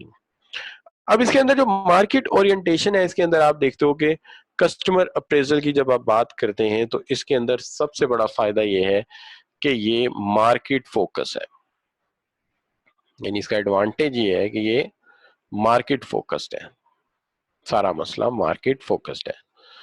दूसरी चीज इसके अंदर ये है कि मार्केट फोकस के साथ साथ ये प्रिविलेज देता है डायरेक्टली या इंपॉर्टेंस देता है, तो ये प्रिविलेज किसको देता है? ये प्रिविलेज सारे का सारा उठा के देता है कस्टमर को, और कस्टमर को एहसास होता है कि वो बहुत इंपॉर्टेंट है, इसीलिए तो सारी राय उसी से ली गई है। तो लिहाजा ये मार्केट फोकस्ड है, ये कस्टमर को प्रिविलेज देता है, ये कस्टमर को इंपॉर्टेंस देता है, तो कस्टमर आपसे जरा खुश होता है कि हाँ यार हमसे फीडबैक लिया गया है। जैसे अक्सर आप पिज्जा हट जाते हैं तो वहां पे एक कार्ड से लिखा होता है सर्विसेज किसने दी, कैसी सर्विसेज थी, प्राइसिंग कैसी है, आप कितनी दफा पिज्जा हट आते हैं, उसके ऊपर लिखा होता है, उस कार्ड के ऊपर उन्होंने लिखा होता है टॉक विद अस, हमारे साथ बात कर लें, और साथ वहां पेन भी दिया दिया होता है आपको लिखने के लिए, तो फीडबैक होता है। अब कस्टमर अप्रेजल में कहा ही जाता है कि जो सबसे बड़ा फ्लॉ है वो ये है, कस्टमर अक्सर बिजनेस फिलोसफी को नहीं जान रहा होता, हालांकि कि वो इस फील्ड का होता है, लेकिन फिर भी बाज़ औक़ात कस्टमर फिलोसफी नहीं जान रहा होता। जैसे आप पिज्जा हट की बात कर रहे हैं, तो पिज्जा हट में आप जाते हैं, आपसे फीडबैक मांगा जाता है, तो आप कहते हैं जी देखें 3 बड़े मसले हैं। एक मसला तो ये है कि जी ये जो कीमा होता है, ये नान के अंदर लगाते हैं, आपने कीमा ऊपर लगाया हुआ, तो आपको इसके अंदर लगाना चाहिए था। दूसरी बात ये है कि इसको दही के साथ खाते हैं, आपने केचप रखी हुई है। और तीसरी बात ये है कि इसको हम जो है रुमाल में लपेट के खाते हैं, आप प्लेट और छुरी और कांटा लेके आ गए। अब मसला ये कि कस्टमर को भी बाज़ औक़ात वो ऐसा कार्टून होता है, उसको कुछ पता नहीं होता कि ये चीज है क्या, और वो उसके ऊपर ओपिनियन दे रहा होता है। तो बहरहाल ये भी होता है, इसलिए वो अक्सर आपने देखा होगा कि लिखा होता है कस्टमर इज ऑलवेज राइट, कि वो जो कह रहा है भाई ठीक है, कस्टमर इज ऑलवेज राइट, जो कह रहा है वो ठीक है। तो ये भी एक मसला होता है। तो you see, this is what I can say that about the customer feedback. I hope so far कि आप सब बच्चों को समझ आई होगी कि, तो एक बच्चा कह रहा है कि मल्टी सोर्स फीडबैक के एडवांटेजेस बता दीजिए। मल्टी सोर्स का मतलब ये कि एंगल ही क्यों नहीं छोड़ा आपने, you pick up the all angles, you got the feedback from every angle, तो इसका फायदा हो गया ना। लेकिन नुकसान ये है कि टाइम और कॉस्ट बहुत ज्यादा लगेगी। ये वजह है कि हर ऑर्गेनाइजेशन चाहती तो 360 डिग्री फीडबैक है, लेकिन मसला हमेशा ये होता है कि 360 डिग्री फीडबैक जो है प्रैक्टिकली पॉसिबल नहीं हो पाता, चूंकि इसके अंदर कॉस्ट बहुत ज्यादा आ जाती है, और इतनी कॉस्ट बेयर करने के लिए ऑर्गेनाइजेशंस अक्सर तैयार नहीं होती। ये है इसके अंदर मसला। अब अगर आप कहें कि इसकी कितनी आपको समझ आई है, तो इसका बड़ा आसान सा तरीका है कि आपके सामने अब हम सवालात रख दें। लेकिन सवालात से पहले एक बात क्लियर हो जाए। देखिए जी, अब जरा आप गौर फरमाइएगा कि मैंने कहा था पहले पर्पस समझ आ जाए, पर्पस मैंने समझा दिया। दूसरा मैंने आपसे कहा था कि मेथड समझ आ जाए, मेथड समझ आ गए। तीसरा मसला ये था कि हु इज टू अप्रेस, तो जिसने अप्रेस करना वो भी आपको समझ आ गया कि अप्रेस करना किसने है, तो ये भी समझ आ गया आपको। अब बात कर लेते हैं, which of the following is likely to be the most objective approach to appraisal. Appraisal के लिए इसमें सबसे ऑब्जेक्टिव अप्रोच कौन सी है?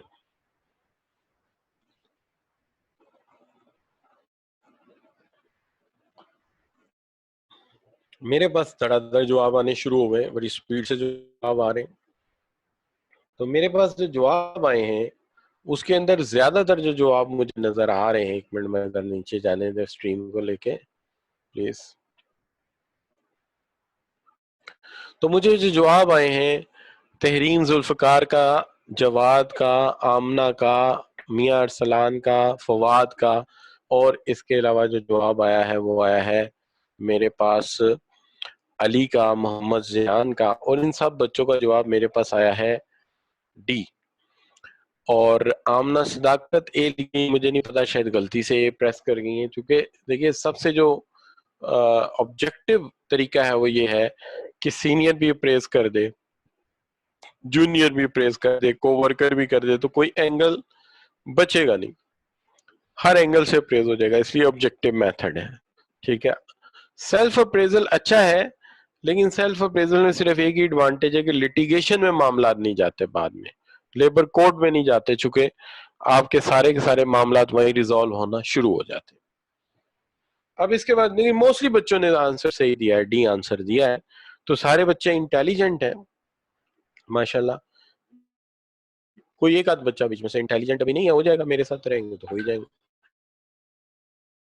अच्छा बच्चों, dash is the name given to gathering and customer. अगर अप्रेजल कराई जाए इंडिविजुअल की, और सुपीरियर से भी राय ले ली जाए, सबऑर्डिनेट से भी ले ली जाए, पीयर से भी ले ली जाए, कोवर्कर से भी ले ली जाए, और कस्टमर से भी ले ली जाए, और पीयर एंड कोवर्कर भी कर रहे हो, तो फिर इसको क्या कहेंगे आप? तो फिर इसको क्या कहेंगे ये हमें देखना पड़ेगा। तो इसमें से बच्चों के आंसर मुझे बड़ी तेजी से आ रहे हैं। तो मोस्टली बच्चों ने जो आंसर मुझे दिया है वो दिया है मल्टी सोर्स का। मल्टी सोर्स का, मल्टी सोर्स कैसे हो गया जी? राहीला बतूल है, अली है, ज़ियान है, जैनुल आबिदीन है, फिर उसके बाद जो है अली है, यावर है, तो ये सारे के सारे क्यों इसको ये कह रहे हैं कि मल्टी सोर्स है? ठीक है जी, तो मैं आपको बताता हूँ ये मल्टी सोर्स क्यों है। देखिए, सीनियर ने भी आपको अप्रेज किया, जूनियर ने भी आपको अप्रेज किया, कोवर्कर ने भी अप्रेज किया, साथ कस्टमर भी आ गया।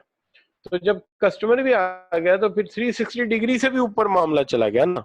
तो हमने कहा था अगर इन तीन, यानी एक सोर्स सीनियर का, एक सोर्स यानी डाउनवर्ड एक हो गया, एक पीयर वर्कर का हो गया, तीसरा अपवर्ड हो गया, और फिर उसके बाद चौथा कस्टमर का भी आ गया, तो एक सोर्स और बढ़ गया।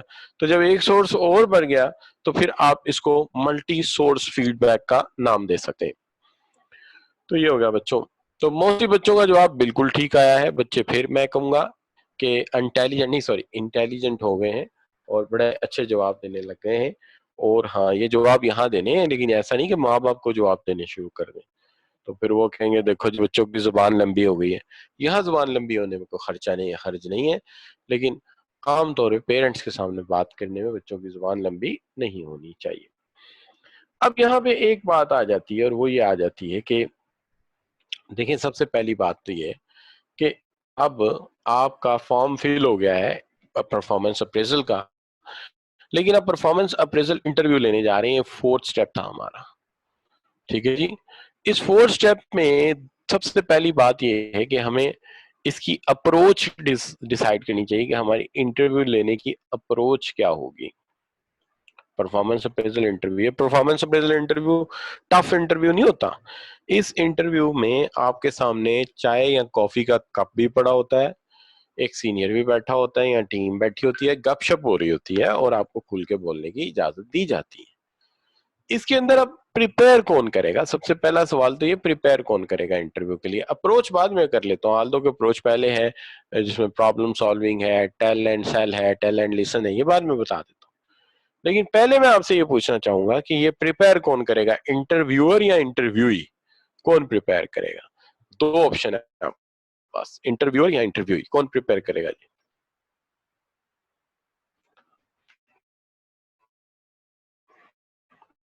क्या, बस मैं आपके कमेंट, जब आप अप्रेजल करेंगे तो अप्रेजल के लिए तैयारी,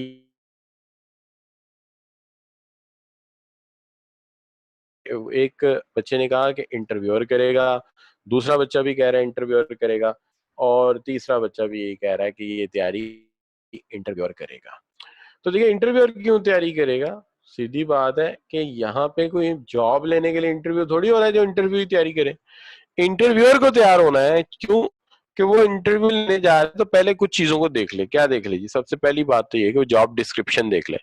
ऐसा ना हो सुबह जाके कह जी ये काम आपने क्यों नहीं किया, वो कह जी सर ये तो मेरी जॉब डिस्क्रिप्शन में नहीं है, तो शर्मिंदगी हो। इसलिए मैंने साथ ये जो एनक ए भी रखी है यहाँ पे, एनक रखने का मतलब ये बात गौर तलब है, ठीक है? समझ, ये नहीं आप लोगों ने एन के साइड पे रखी होती हैं, कोई बच्चा लेटा हुआ है, मुंह हाथ धोया कोई नहीं, टैब पकड़ी, लैप, वो अपना मोबाइल पकड़ा और बैठ गए पढ़ने। और बाद बच्चे तो ऐसे ना मुंह हाथ धोते हैं ना सर धोते हैं। अच्छा, लेकिन फ्रेश होकर लेक्चर लेना चाहिए, बच्चों को चाहिए कि बिल्कुल प्रिपेयर्ड होके आए, सॉक्स वॉक्स पहन के, शूज पहन के, रीडिंग टेबल पे, स्टडी टेबल पे जाके सुने जैसे कि कॉलेज में होता है। लेकिन चले इतना ना करें, लेकिन फिर भी थोड़ा सा प्रिपेयर होके जरा कोई रीडिंग टेबल पे डेकोरम के साथ बैठ के लेक्चर सुने। अच्छा बच्चों, दूसरी तरफ ये है कि देखिए जॉब डिस्क्रिप्शन देख ले कि ऐसा ना हो कुछ काम से करने का कहे और वो कहे सर ये तो मेरा काम ही नहीं है।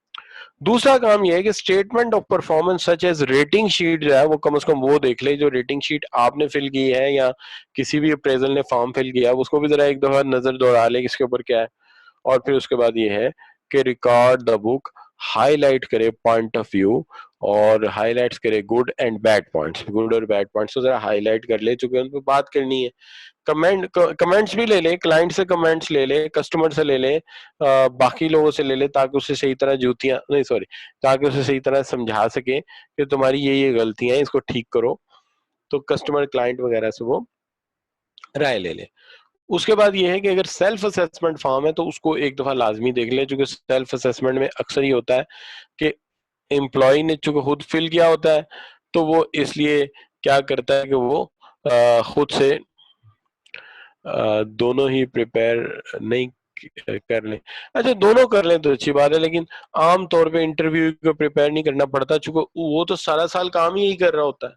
उसकी नजर से तो एक एक चीज गुजरी होती है, बल्कि उससे तो चाहिए रिलैक्स रहे, ताकि जब वहां बात करनी हो तो कोई प्रेशर ना हो, तो इसलिए उसको ज्यादा नहीं फील करना पड़ेगा मेरे ख्याल में।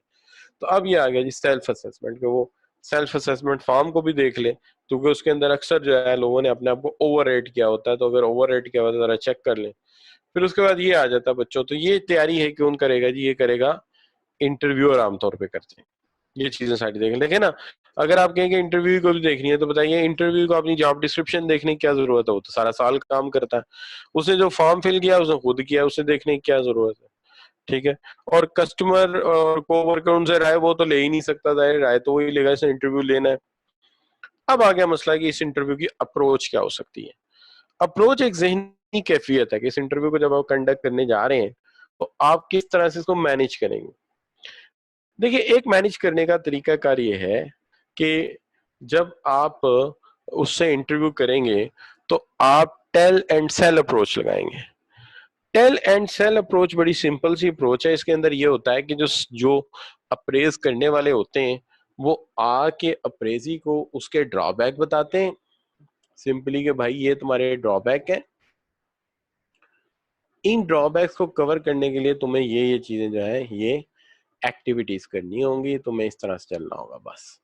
लेकिन उसकी कोई राय नहीं सुनते, उसकी कोई राय नहीं सुनते, इसलिए हमने कहा टेल एंड सेल, कि जैसे सेलमैन होता है आगे बताता है और अपनी बात करता रहता है, आपकी बात नहीं सुनता।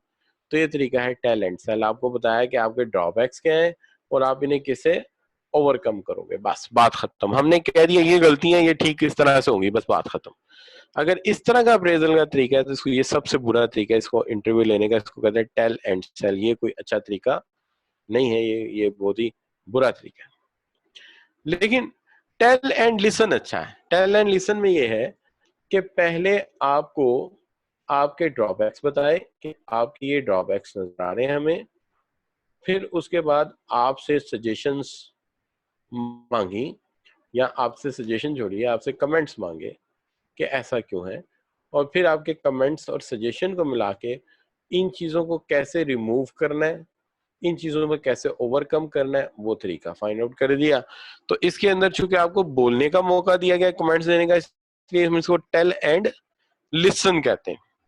टेल एंड लिसन कहते हैं। तो क्या क्या हो गया, टेल एंड सेल वहां पे जहां पे आप कहते हैं और फिर बयान कर देते हैं कि ये इसका हल है, तो ये टेल एंड सेल है। और टेल एंड लिसन वहां पे है जहां बताया कि आपके ड्रॉबैक्स हैं, फिर आपसे कमेंट्स लिए गए, अच्छा ड्रॉबैक्स क्यों है, आप बताते हैं कि सर वो कंप्यूटर ठीक नहीं मिला था, उसके साथ साथ ये है कि वो जो ड्रॉ करने के लिए मुझे देते हैं डेस्क वो अच्छा नहीं है, सुपरवाइजर साहब अक्सर औकात ये होता है कि बजाय इसके कि मुझे समझाएं कुछ पूछ लो तो एटीट्यूड देते हैं, बाज़ औक़ात गालियां भी देते हैं। तो इस तरह की आप पूरी बात बताते हैं, अच्छा जी ये सूरत हाल है। तो इससे फिर जरा ये होता है कि आपके कमेंट्स वो सुन लेते हैं और फिर वो आइंदा के लिए वो हल भी सोच लेते हैं कि अच्छा ठीक है, ये सुपरवाइजर साहब की भी खिंचाई होनी चाहिए, और ये डेस्क है ये भी नए सिरे से इनको बना के देना चाहिए, और कंप्यूटर भी इनको नया लेके देना चाहिए।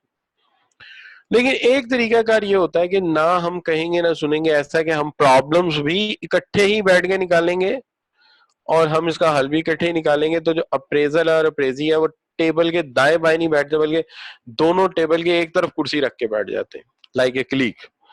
चलो जी आज हम दोनों बैठे हैं, हम देखते हैं कि हमारी परफॉर्मेंस में प्रॉब्लम्स क्या है, और प्रॉब्लम्स का फिर हल हम दोनों मिलकर निकालेंगे, तो उसको कहेंगे प्रॉब्लम सॉल्विंग टेक्निक। तो आप देखिए टेल एंड सेल क्या था, प्रॉब्लम बताई और फिर उसके बाद क्या किया, ड्रॉबैक्स बता के उसके बाद कहा ये हल है, सुनी नहीं आपको। लेकिन अगर सुन के जवाब पैदा करके फिर हल निकाला तो ये टेल एंड लिसन है। और अगर ना कुछ कहा ना सुना, प्रॉब्लम डॉक्यूमेंट रखे सामने के आ जाओ भाई हम दोनों बैठते हैं, we are in a meeting, हम दोनों बैठ के देखते हैं कि हमारी परफॉर्मेंस में क्या प्रॉब्लम है और हमने इसे कैसे रिजॉल्व करना है एज अ टीम वर्कर। तो ये है प्रॉब्लम सॉल्विंग अप्रोच।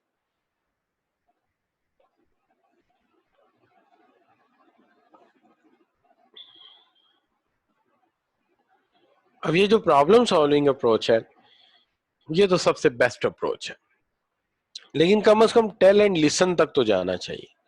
अब अगर मैं आपसे ये कहूं कि आपको कितनी समझ आई है, तो इससे अच्छा है कि मैं आपसे एक सवाल पूछूं। सवाल जो है आपके सामने वो ये है कि देखिए, सबसे पहली चीज जो आपके सामने मैं रखता हूं वो ये है, in an appraisal interview the manager tells the subordinate how he has been assessed।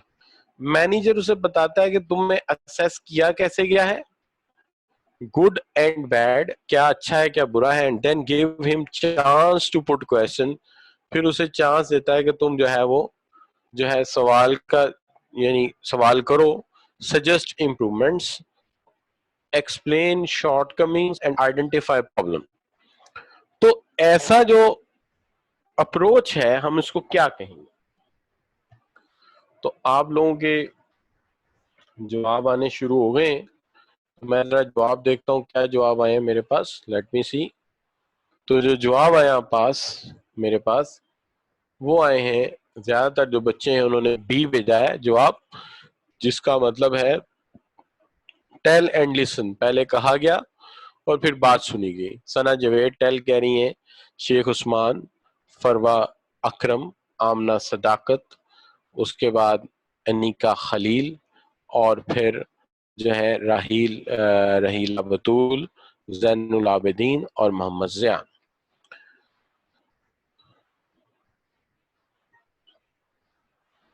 Ji, tell and listen में आप ड्रॉबैक बता सकते हैं कि मेरे साथ ये मसले रहे हैं और ये प्रॉब्लम्स हैं। ड्रॉबैक बिल्कुल बता सकते हैं। आमना जफर बिल्कुल ठीक कह रही हैं। अच्छा बच्चों, तो ये आपने बिल्कुल सही जवाब दे दिया, तो सारे बच्चे हो गए इंटेलिजेंट। देखें अभी 2 घंटे भी नहीं गुजरे पूरे और कितने बच्चे इंटेलिजेंट हो गए।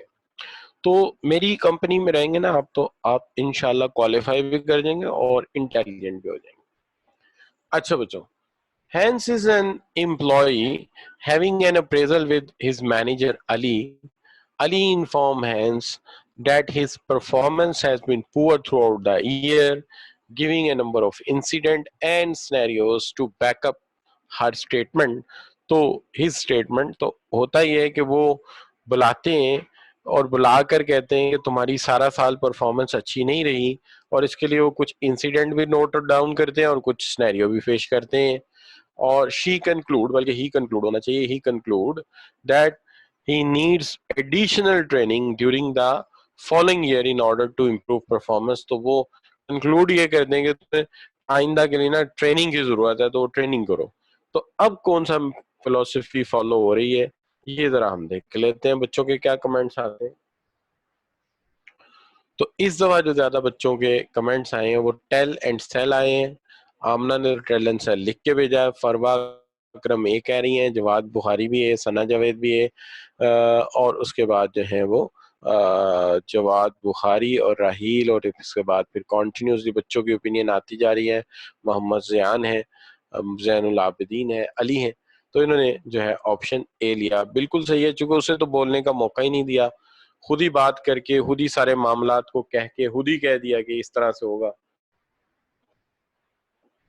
तो जब इस तरह की सिचुएशन हो कि सुनना, किसी कोई बात सुननी तो है नहीं, खुद ही बता देना है कि अच्छा जी यूं असेस किया था, ये वाकया सपोर्ट कर रहे हैं कि तुमने गलत किया था और ये इसके हल है, तो तजवीज तो आपने कर दी है, फिर बाकी क्या रह गया? कुछ भी नहीं। अच्छा बच्चों, अब मसला ये है कि इंटरव्यू कंडक्ट कैसे करना चाहिए, ये भी तो एक इशू है ना। ये इंटरव्यू कंडक्ट करते वक्त हमें कुछ एहतियात करनी चाहिए। There is some sort of important issue. सबसे पहला काम तो ये करना चाहिए कि जब आप ये इंटरव्यू कंडक्ट करें तो ऐसी जगह कीजिए जहां पे मैटर ऑफ कॉन्फिडेंशियलिटी जो है वो चैलेंज ना हो। यानी देखिए, आप किसी को किसी की खामियां बता रहे हैं और पब्लिक में बता रहे हैं, क्या ख्याल है, या मस्जिद में बता के स्पीकर में बता रहे हैं, तो इससे तो दूसरे की बदनामी होगी, वो तो बजाय अच्छा होने के और बिगड़ जाएगा। तो आपको चाहिए कि ये जो ड्रॉबैक्स हैं ये किसी रूम में प्राइवेटली कॉन्फिडेंशियली बताएं कि भाई तुम्हारे अंदर ये प्रॉब्लम नजर आ रहे हैं। इसके अंदर सबसे पहली चीज है वो है नॉट अप्लाई क्वेश्चन। क्वेश्चन का मतलब ये है कि इस इंटरव्यू में किसी भी किस्म की कोई थ्रेट नहीं की जा सकती, तड़ी नहीं लगाई जा सकती, डांट डपट नहीं हो सकती, क्योंकि ये इंटरव्यू इस मकसद के लिए नहीं है। इसका मकसद ये नहीं है, यानी याद रखिए पूरे परफॉर्मेंस अप्रेजल में एक बात याद रखिए, परफॉर्मेंस अप्रेजल में कहीं भी हमारा मकसद ये नहीं होता कि अनकवर पुअर परफॉर्मेंस, कहीं भी हमारा ये मकसद नहीं होता कि अनकवर पुअर परफॉर्मेंस, बल्कि हमारा मकसद ये होता है कि not to uncover poor performance, बल्कि reinforce good performance, reinforce good performance. कहीं भी हमारा मकसद ये नहीं होता है कि हम वीक परफॉर्मेंस किसी की है तो उसका ऐलान करके उस बेचारे को जलील करें, हमारा कतई ये मकसद नहीं होता। हमारा मकसद ये नहीं होता टू अनकवर पुअर परफॉर्मेंस, ये कभी भी हमारा मकसद नहीं होता, not uncover poor performance, but हमारा मकसद क्या होता है, री इनफोर्स गुड परफॉर्मेंस। मिसाल नहीं, मिसाल ये दी जा सकती है कि मैं, आप मैनेजमेंट की क्लास है मेरी, फंडामेंटल्स ऑफ मैनेजमेंट, मैं ये चाहता हूं कि आप सब बच्चे पास हो जाएं, तो मैं एक बच्चे को बुलाता हूँ कि लो जी ये बच्चा जो है ना हमारा, ये क्वालिफाई नहीं कर सका, क्वालिफाई नहीं कर सका, आप उससे क्या सीखेंगे? क्वालिफाई ना होने के 136 फार्मूले। पहला फार्मूला ये क्लास ही ना पढ़ो, दूसरा फार्मूला क्लास में पढ़ो बाद में बैठ के स्टडी ना करो, तीसरा फार्मूला ये है कि किसी भी चीज को अलर्ट होके ना करो, बड़े फार्मूले, एक तो आसान फार्मूला पेपर देने ही ना दो, तो इसके लिए क्या सीखना है किसी से? हाँ, एक बच्चा है उसने डिस्टिंक्शन ली है, उसको मैं बुलाता हूँ क्लास में कि लो जी ये बच्चा है इसने डिस्टिंक्शन ली है, इससे पूछे इसने क्या किया था, तो आप उससे कई सवाल पूछेंगे। भाई आपने नोट्स कैसे बनाए थे, आप पढ़ते कैसे थे, कितने आवर्स रोज स्टडी करते थे, जब आप पेपर देने जा रहे थे क्या सोच रहे थे, यानी आप इतनी बातें पूछेंगे। वो अच्छा आपने शॉर्ट नोट्स भी बनाए थे, यानी आप इतने सवाल सब पूछेंगे और बहुत कुछ सीखेंगे, और वाकई वो आपको सिखाएगा भी, लेकिन उससे क्या सीखेंगे जो क्वालिफाई नहीं कर सका। यही ऑर्गेनाइजेशन करती है, वो कहती है कि हमें पुअर परफॉर्मेंस को अनकवर करने में नुकसान है, फेलियर से क्या सीखना, लेकिन गुड परफॉर्मेंस को री करने में फायदा है, क्योंकि उससे तो बहुत कुछ सीखा जा सकता है। तो यही बिल्कुल फार्मूला है जो मैंने आपके सामने रखा है। अब बात आ गई है कि नेक्स्ट है allow time for appraisee to ask question. आप उसको बोलने का भी मौका दें और ज्यादा बोलने का मौका दें कि जो अप्रेजी है वो सवाल करे आपसे, आपसे क्वेश्चन पूछे, आपसे सवाल करे।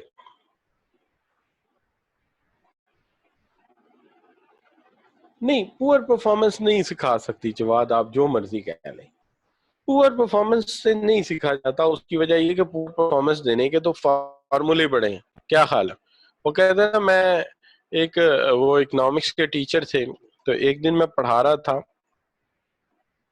बल्कि मैं ट्रेनिंग दे रहा था टीचर को, तो एक बात आ गई प्रॉफिट मैक्सिमाइजेशन की, तो फिर एक कंडीशन आ गई परफेक्ट कंपटीशन में लॉस मिनिमाइजेशन की। तो उन्होंने कहा कि प्रॉफिट मैक्सिमाइज होता है, लॉस मैक्सिमाइज क्यों नहीं होता? ये वही बात है ना, लॉस मैक्सिमाइज क्यों नहीं होता? तो मैंने यही जवाब दिया, मैंने कहा जी लॉस मैक्सिमाइज करना है तो फैक्ट्री को आग लगा दे, खुद दरिया में छांग लगा दे, मैक्सिमम लॉस हो गया। भाई लॉस मैक्सिमाइज कौन करता है, लॉस तो मिनिमाइज होता है। लिहाजा इसीलिए फेलियर से कुछ नहीं सीखा जा सकता, वो तो हर इंसान कोई नफसियाती मरीज है, कोई परेशान है, कोई कुछ है, 100 तरह के मामला है। सीखा हमेशा सक्सेस से ही जाता है जी, सक्सेस ली कैसे गई है, यही एक फार्मूला है इस मामले में। मैं ये नहीं कह रहा बाकी मामला में हो सकता है वो, लेकिन इसमें नहीं। अब अप्रेजी को आप सवाल करने का मौका भी देंगे। दूसरी बात यह है बिल्ड अप आंसर्स, आंसर्स को बिल्ड अप करें या बिल्ड अप करने का मौका दें, ताकि वो सोचे, सोच के जवाब दे। Understand the power of silence, silence की पावर समझे। जब वो खामोश है, वो कुछ सोच रहा है आपको कहने के लिए, कहने दें। Refrain from talking too much, यानी ये वाहिद इंटरव्यू है बल्कि इंटरव्यू का असूल ही होता है इंटरव्यू सवाल करे लेकिन इंटरव्यूअर को ज्यादा बोलना चाहिए ताकि असेस तो वो हो रहा है, सो वो ज्यादा बोले। और दूसरा, handle that difficult and sensitive areas. Sensitive areas को बहुत केयरफुली टच करें। सेंसिटिव एरिया क्या हो सकता है कि किसी एक साल परफॉर्मेंस पुअर है, सही नहीं है। अब वो साल ऐसा है, फर्ज कीजिए आपकी मिसाल ले लेते हैं, तो वो कोई ऐसा साल है जिसके अंदर आपकी कहीं एंगेजमेंट हुई थी, वो शादी नहीं हो सकी, उसने शादी किसी और से कर ली आपकी मंगेतर। अब मैं आपसे पूछता हूँ इंटरव्यू लेते हुए, अच्छा जी क्या हुआ क्या था, आप रोना शुरू कर देते हैं। बेहतर ये सेंसिटिव एरियाज को टच ही ना करें। कोई अजीज गुजर गया, कोई बीमार हो गया, नजदीकी रिश्तेदार, इस तरह के एरियाज को टच ना करें। और tolerant of pause and silence, जो वो पॉज ले रहे हैं, खामोशी, वो understand the power of silence. जब वो खामोश हो गया है तो उसकी खामोशी को समझें, वो कोई चीज बतानी चाह रहा है। और हर बात को केयरफुली सुने ताकि उसे एहसास हो कि इंटरव्यू बड़ा अहम है आपके लिए। और कोशिश करें, चूंकि ये जर्नल इंटरव्यू है तो बात जो है वो दाएं बाएं ना जाए। Focus on the relevant issue, relevant issue के ऊपर ये हर सूरत फोकस रहे। लेफ्ट एंड राइट मॉनिटरिंग ना हो, ख्याल रखें इस बात का। लेकिन मसले को वाइंड अप करें। वाइंड अप करते हुए आपको चाहिए नेक्स्ट एक्शन प्लान जरूर लें। उसका तरीकाकार ये है कि समराइज करें, चेक करें अंडरस्टैंडिंग, एम्प्लॉय से कमिटमेंट गेन करवाएं और एग्री करें कि अगला एक्शन प्लान क्या होगा। और उसके साथ साथ इम्प्रूव करेंगे, किस तरह की उसे चैलेंजेस हैं अचीव करने हैं, और with in the control of individual होने चाहिए, मेजरेबल होने चाहिए। तो ये सारा आपने देखना है। अब देखना क्या है, देखिए इसमें वाइंड अप करने से पहले उसकी अंडरस्टैंडिंग को चेक करें कि बात समझ आई उसको, उससे कमिटमेंट गेन करें और उसके अंदर जिस तरह की ट्रेनिंग डिसाइड हुई है वो फाइनल करें, जिस तरह का इक्विपमेंट उसे चाहिए वो फाइनल करें। ठीक है जी, कि क्या इक्विपमेंट उसे चाहिए, रिसोर्सेज और कोई चाहिए तो वो किस तरह के चाहिए फाइनल करें। किसी पर्टिकुलर क्लीग सुपरवाइजर से मसले हैं वो पूछें, उसको हल करना है आपने। लेकिन नेक्स्ट एक्शन प्लान में उसको आपने चैलेंजेस देने हैं। ये चैलेंजेस अकॉर्डिंग टू रूल बिल्कुल मेरी तरह होने चाहिए। Smart, specific, measurable, attainable, realistic, time bounded.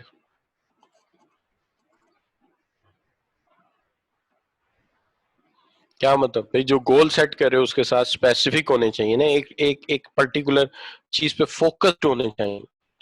दूसरी बात, अंदाजा किया जा सके कितनी मेहनत चाहिए, मेजरेबल। अटेनेबल, उसकी कैपेसिटी में होने चाहिए। रियलिस्टिक होने चाहिए, रियल वर्ल्ड में होने चाहिए। और वक्त भी तय होना चाहिए कब तक ये अचीव किए जाएंगे। लेकिन याद रहे, चैलेंजेस कभी भी या टारगेट्स कभी भी आसान नहीं दिए जाते। हमेशा difficult, difficult but achievable, difficult but achievable को ही चैलेंजिंग कहते हैं, कि चैलेंजिंग होने चाहिए। उसकी वजह यह कि जरा सोचिए, एक टारगेट बड़ा आसान सा मैं आपको देता हूं, आप अचीव कर लेते हैं, उससे आपको क्या प्लेयर हासिल होगा, कुछ भी नहीं। क्योंकि उसके अंदर वो चीज है ही नहीं जो चाहिए थी। लेकिन एक टारगेट मैं आपको देता हूँ जिसको अचीव करने में आपका पसीना निकल गया है, मेहनत हो गई है, उसको अचीव करके आप कहेंगे हाँ यार आपने कुछ काम किया। लेकिन अगर मैं ऐसा दे दूं जो आपकी रीच में ही नहीं है, मैं आपको चले कल या 4 या 6 दिन बाद आपकी माइक टाइसन से बॉक्सिंग है, तो जाहिर है माइक टाइसन का तो आप एक पंच खाओगे साइड पे हो जाओ। तो ये नहीं, टारगेट वो है जो आपकी कैपेसिटी में भी है लेकिन थोड़ा मुश्किल है, ताकि जब आप उसके ऊपर काम करें तो आपको उसके अंदर मजा भी आए। ये है असूल इसका। लेकिन अभी इंटरव्यू बंद नहीं करना, इंटरव्यू बंद करने का तरीका अभी मैं बताता हूँ आपको, क्लोज कैसे करना है। देखिए यहाँ पे एक सवाल आ गया, all of the following except one are sound principle of devising performance measures, which is exception. Sound principle है, इसमें एक्सेप्शन कौन सी है जी? तो आप देखिए एक्सेप्शन कौन सी है, मैं आपके सवाल का जवाब देख रहा हूं यार, जवाब क्या आता है आपका? कहीं सो तो नहीं गए? जवाब आने शुरू हो गए, बच्चे अलर्ट हैं इसका मतलब है। तो जवाब जो आ रहा है सब बच्चों का बी आ रहा है। क्यों बी आ रहा है? सना का बी है, अली का बी है, फरवा का है, अनीका का है, तमाम बच्चे जो है बी क्वेश्चन या बी आंसर मुझे दे रहे हैं। क्यों दे रहे हैं जी बी आंसर, जरा चेक भी कर ले हम एक दफा। बी आंसर इसलिए दे रहे हैं कि they should be easily achievable, ये नहीं होना चाहिए, चूंकि एक्सेप्शन मांगी, एक्सेप्शन का मतलब होता है कि वो निकालो जो मुख्तलिफ है। तो ये देखिए ना, should be related to actual टी की टास्क ये होना चाहिए, should be within the control of individual होना चाहिए, शुड बी ऑब्जर्वेबल और मेजरेबल ये भी होना चाहिए, और शुड बी इजीली अचीवेबल ये नहीं होना चाहिए। तो हमें एक्सेप्शन ढूंढनी थी, तो तीन ठीक थे, एक गलत था, तो जो गलत है वो कौन सा था? बी। तो बिल्कुल सही ढूंढा है, तो इसका मतलब बच्चे काफी इंटेलिजेंट हो गए। Conducting an appraisal in public place such as staff canteen may render it ineffective because of, may render it ineffective because of, क्यों ineffective हो गया जी? शाबाश, जवाब आने शुरू हो गए, चेक करते हैं क्या जवाब आया मुझे। बहुत सारे जवाब आ गए।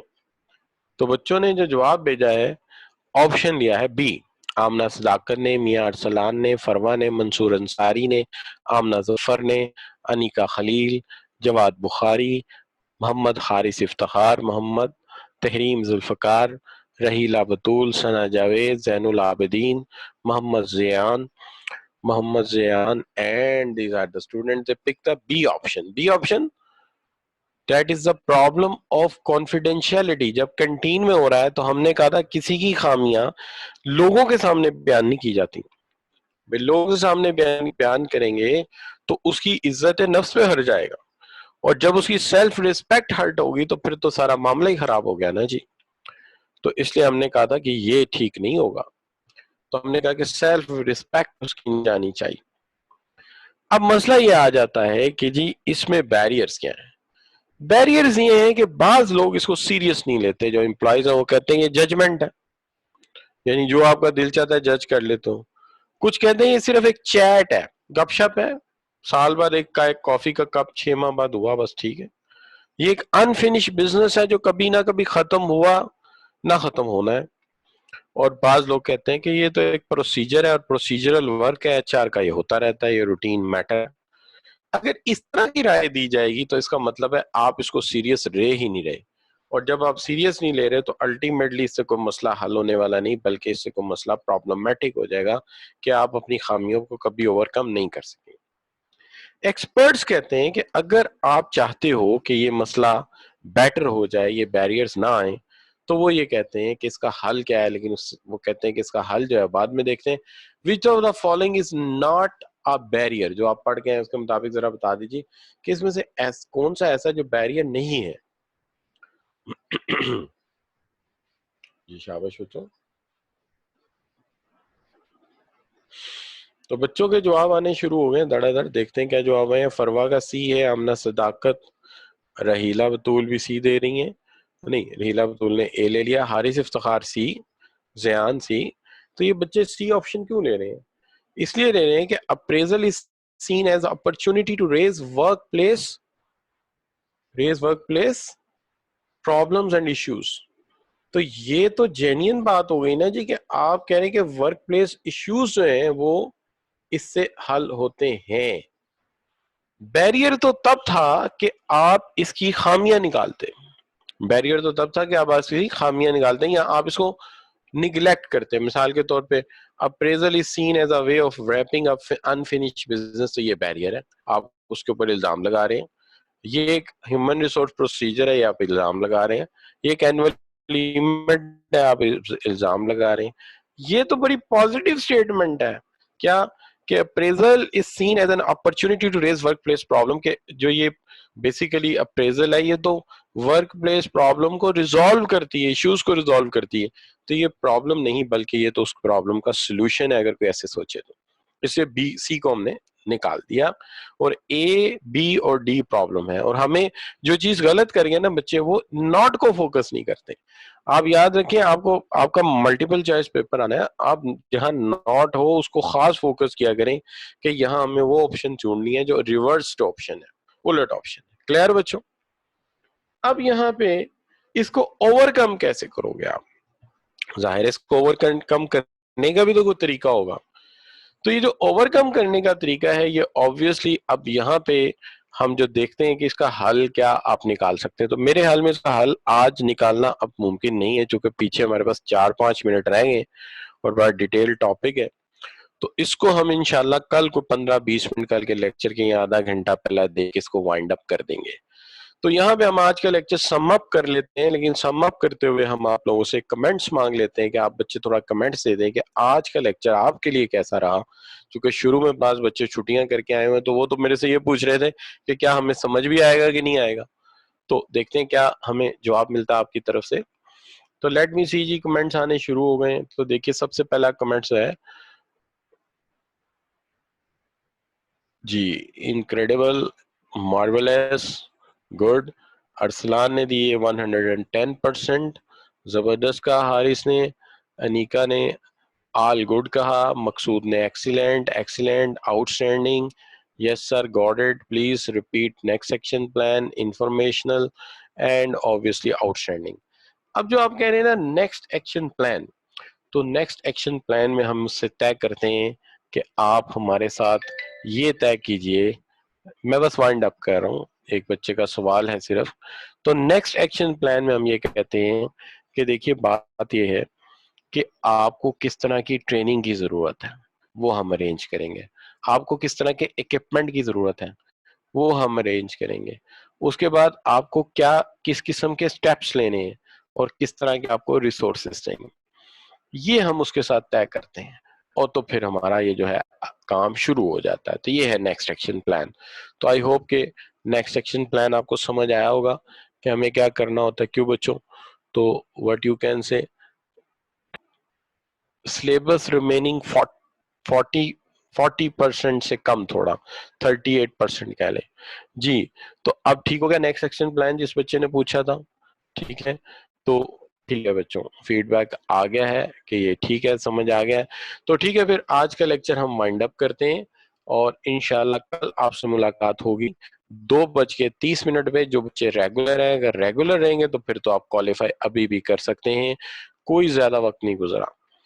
तो ओके, सी यू बच्चों, stop sharing and leave the meeting. Thank you very much.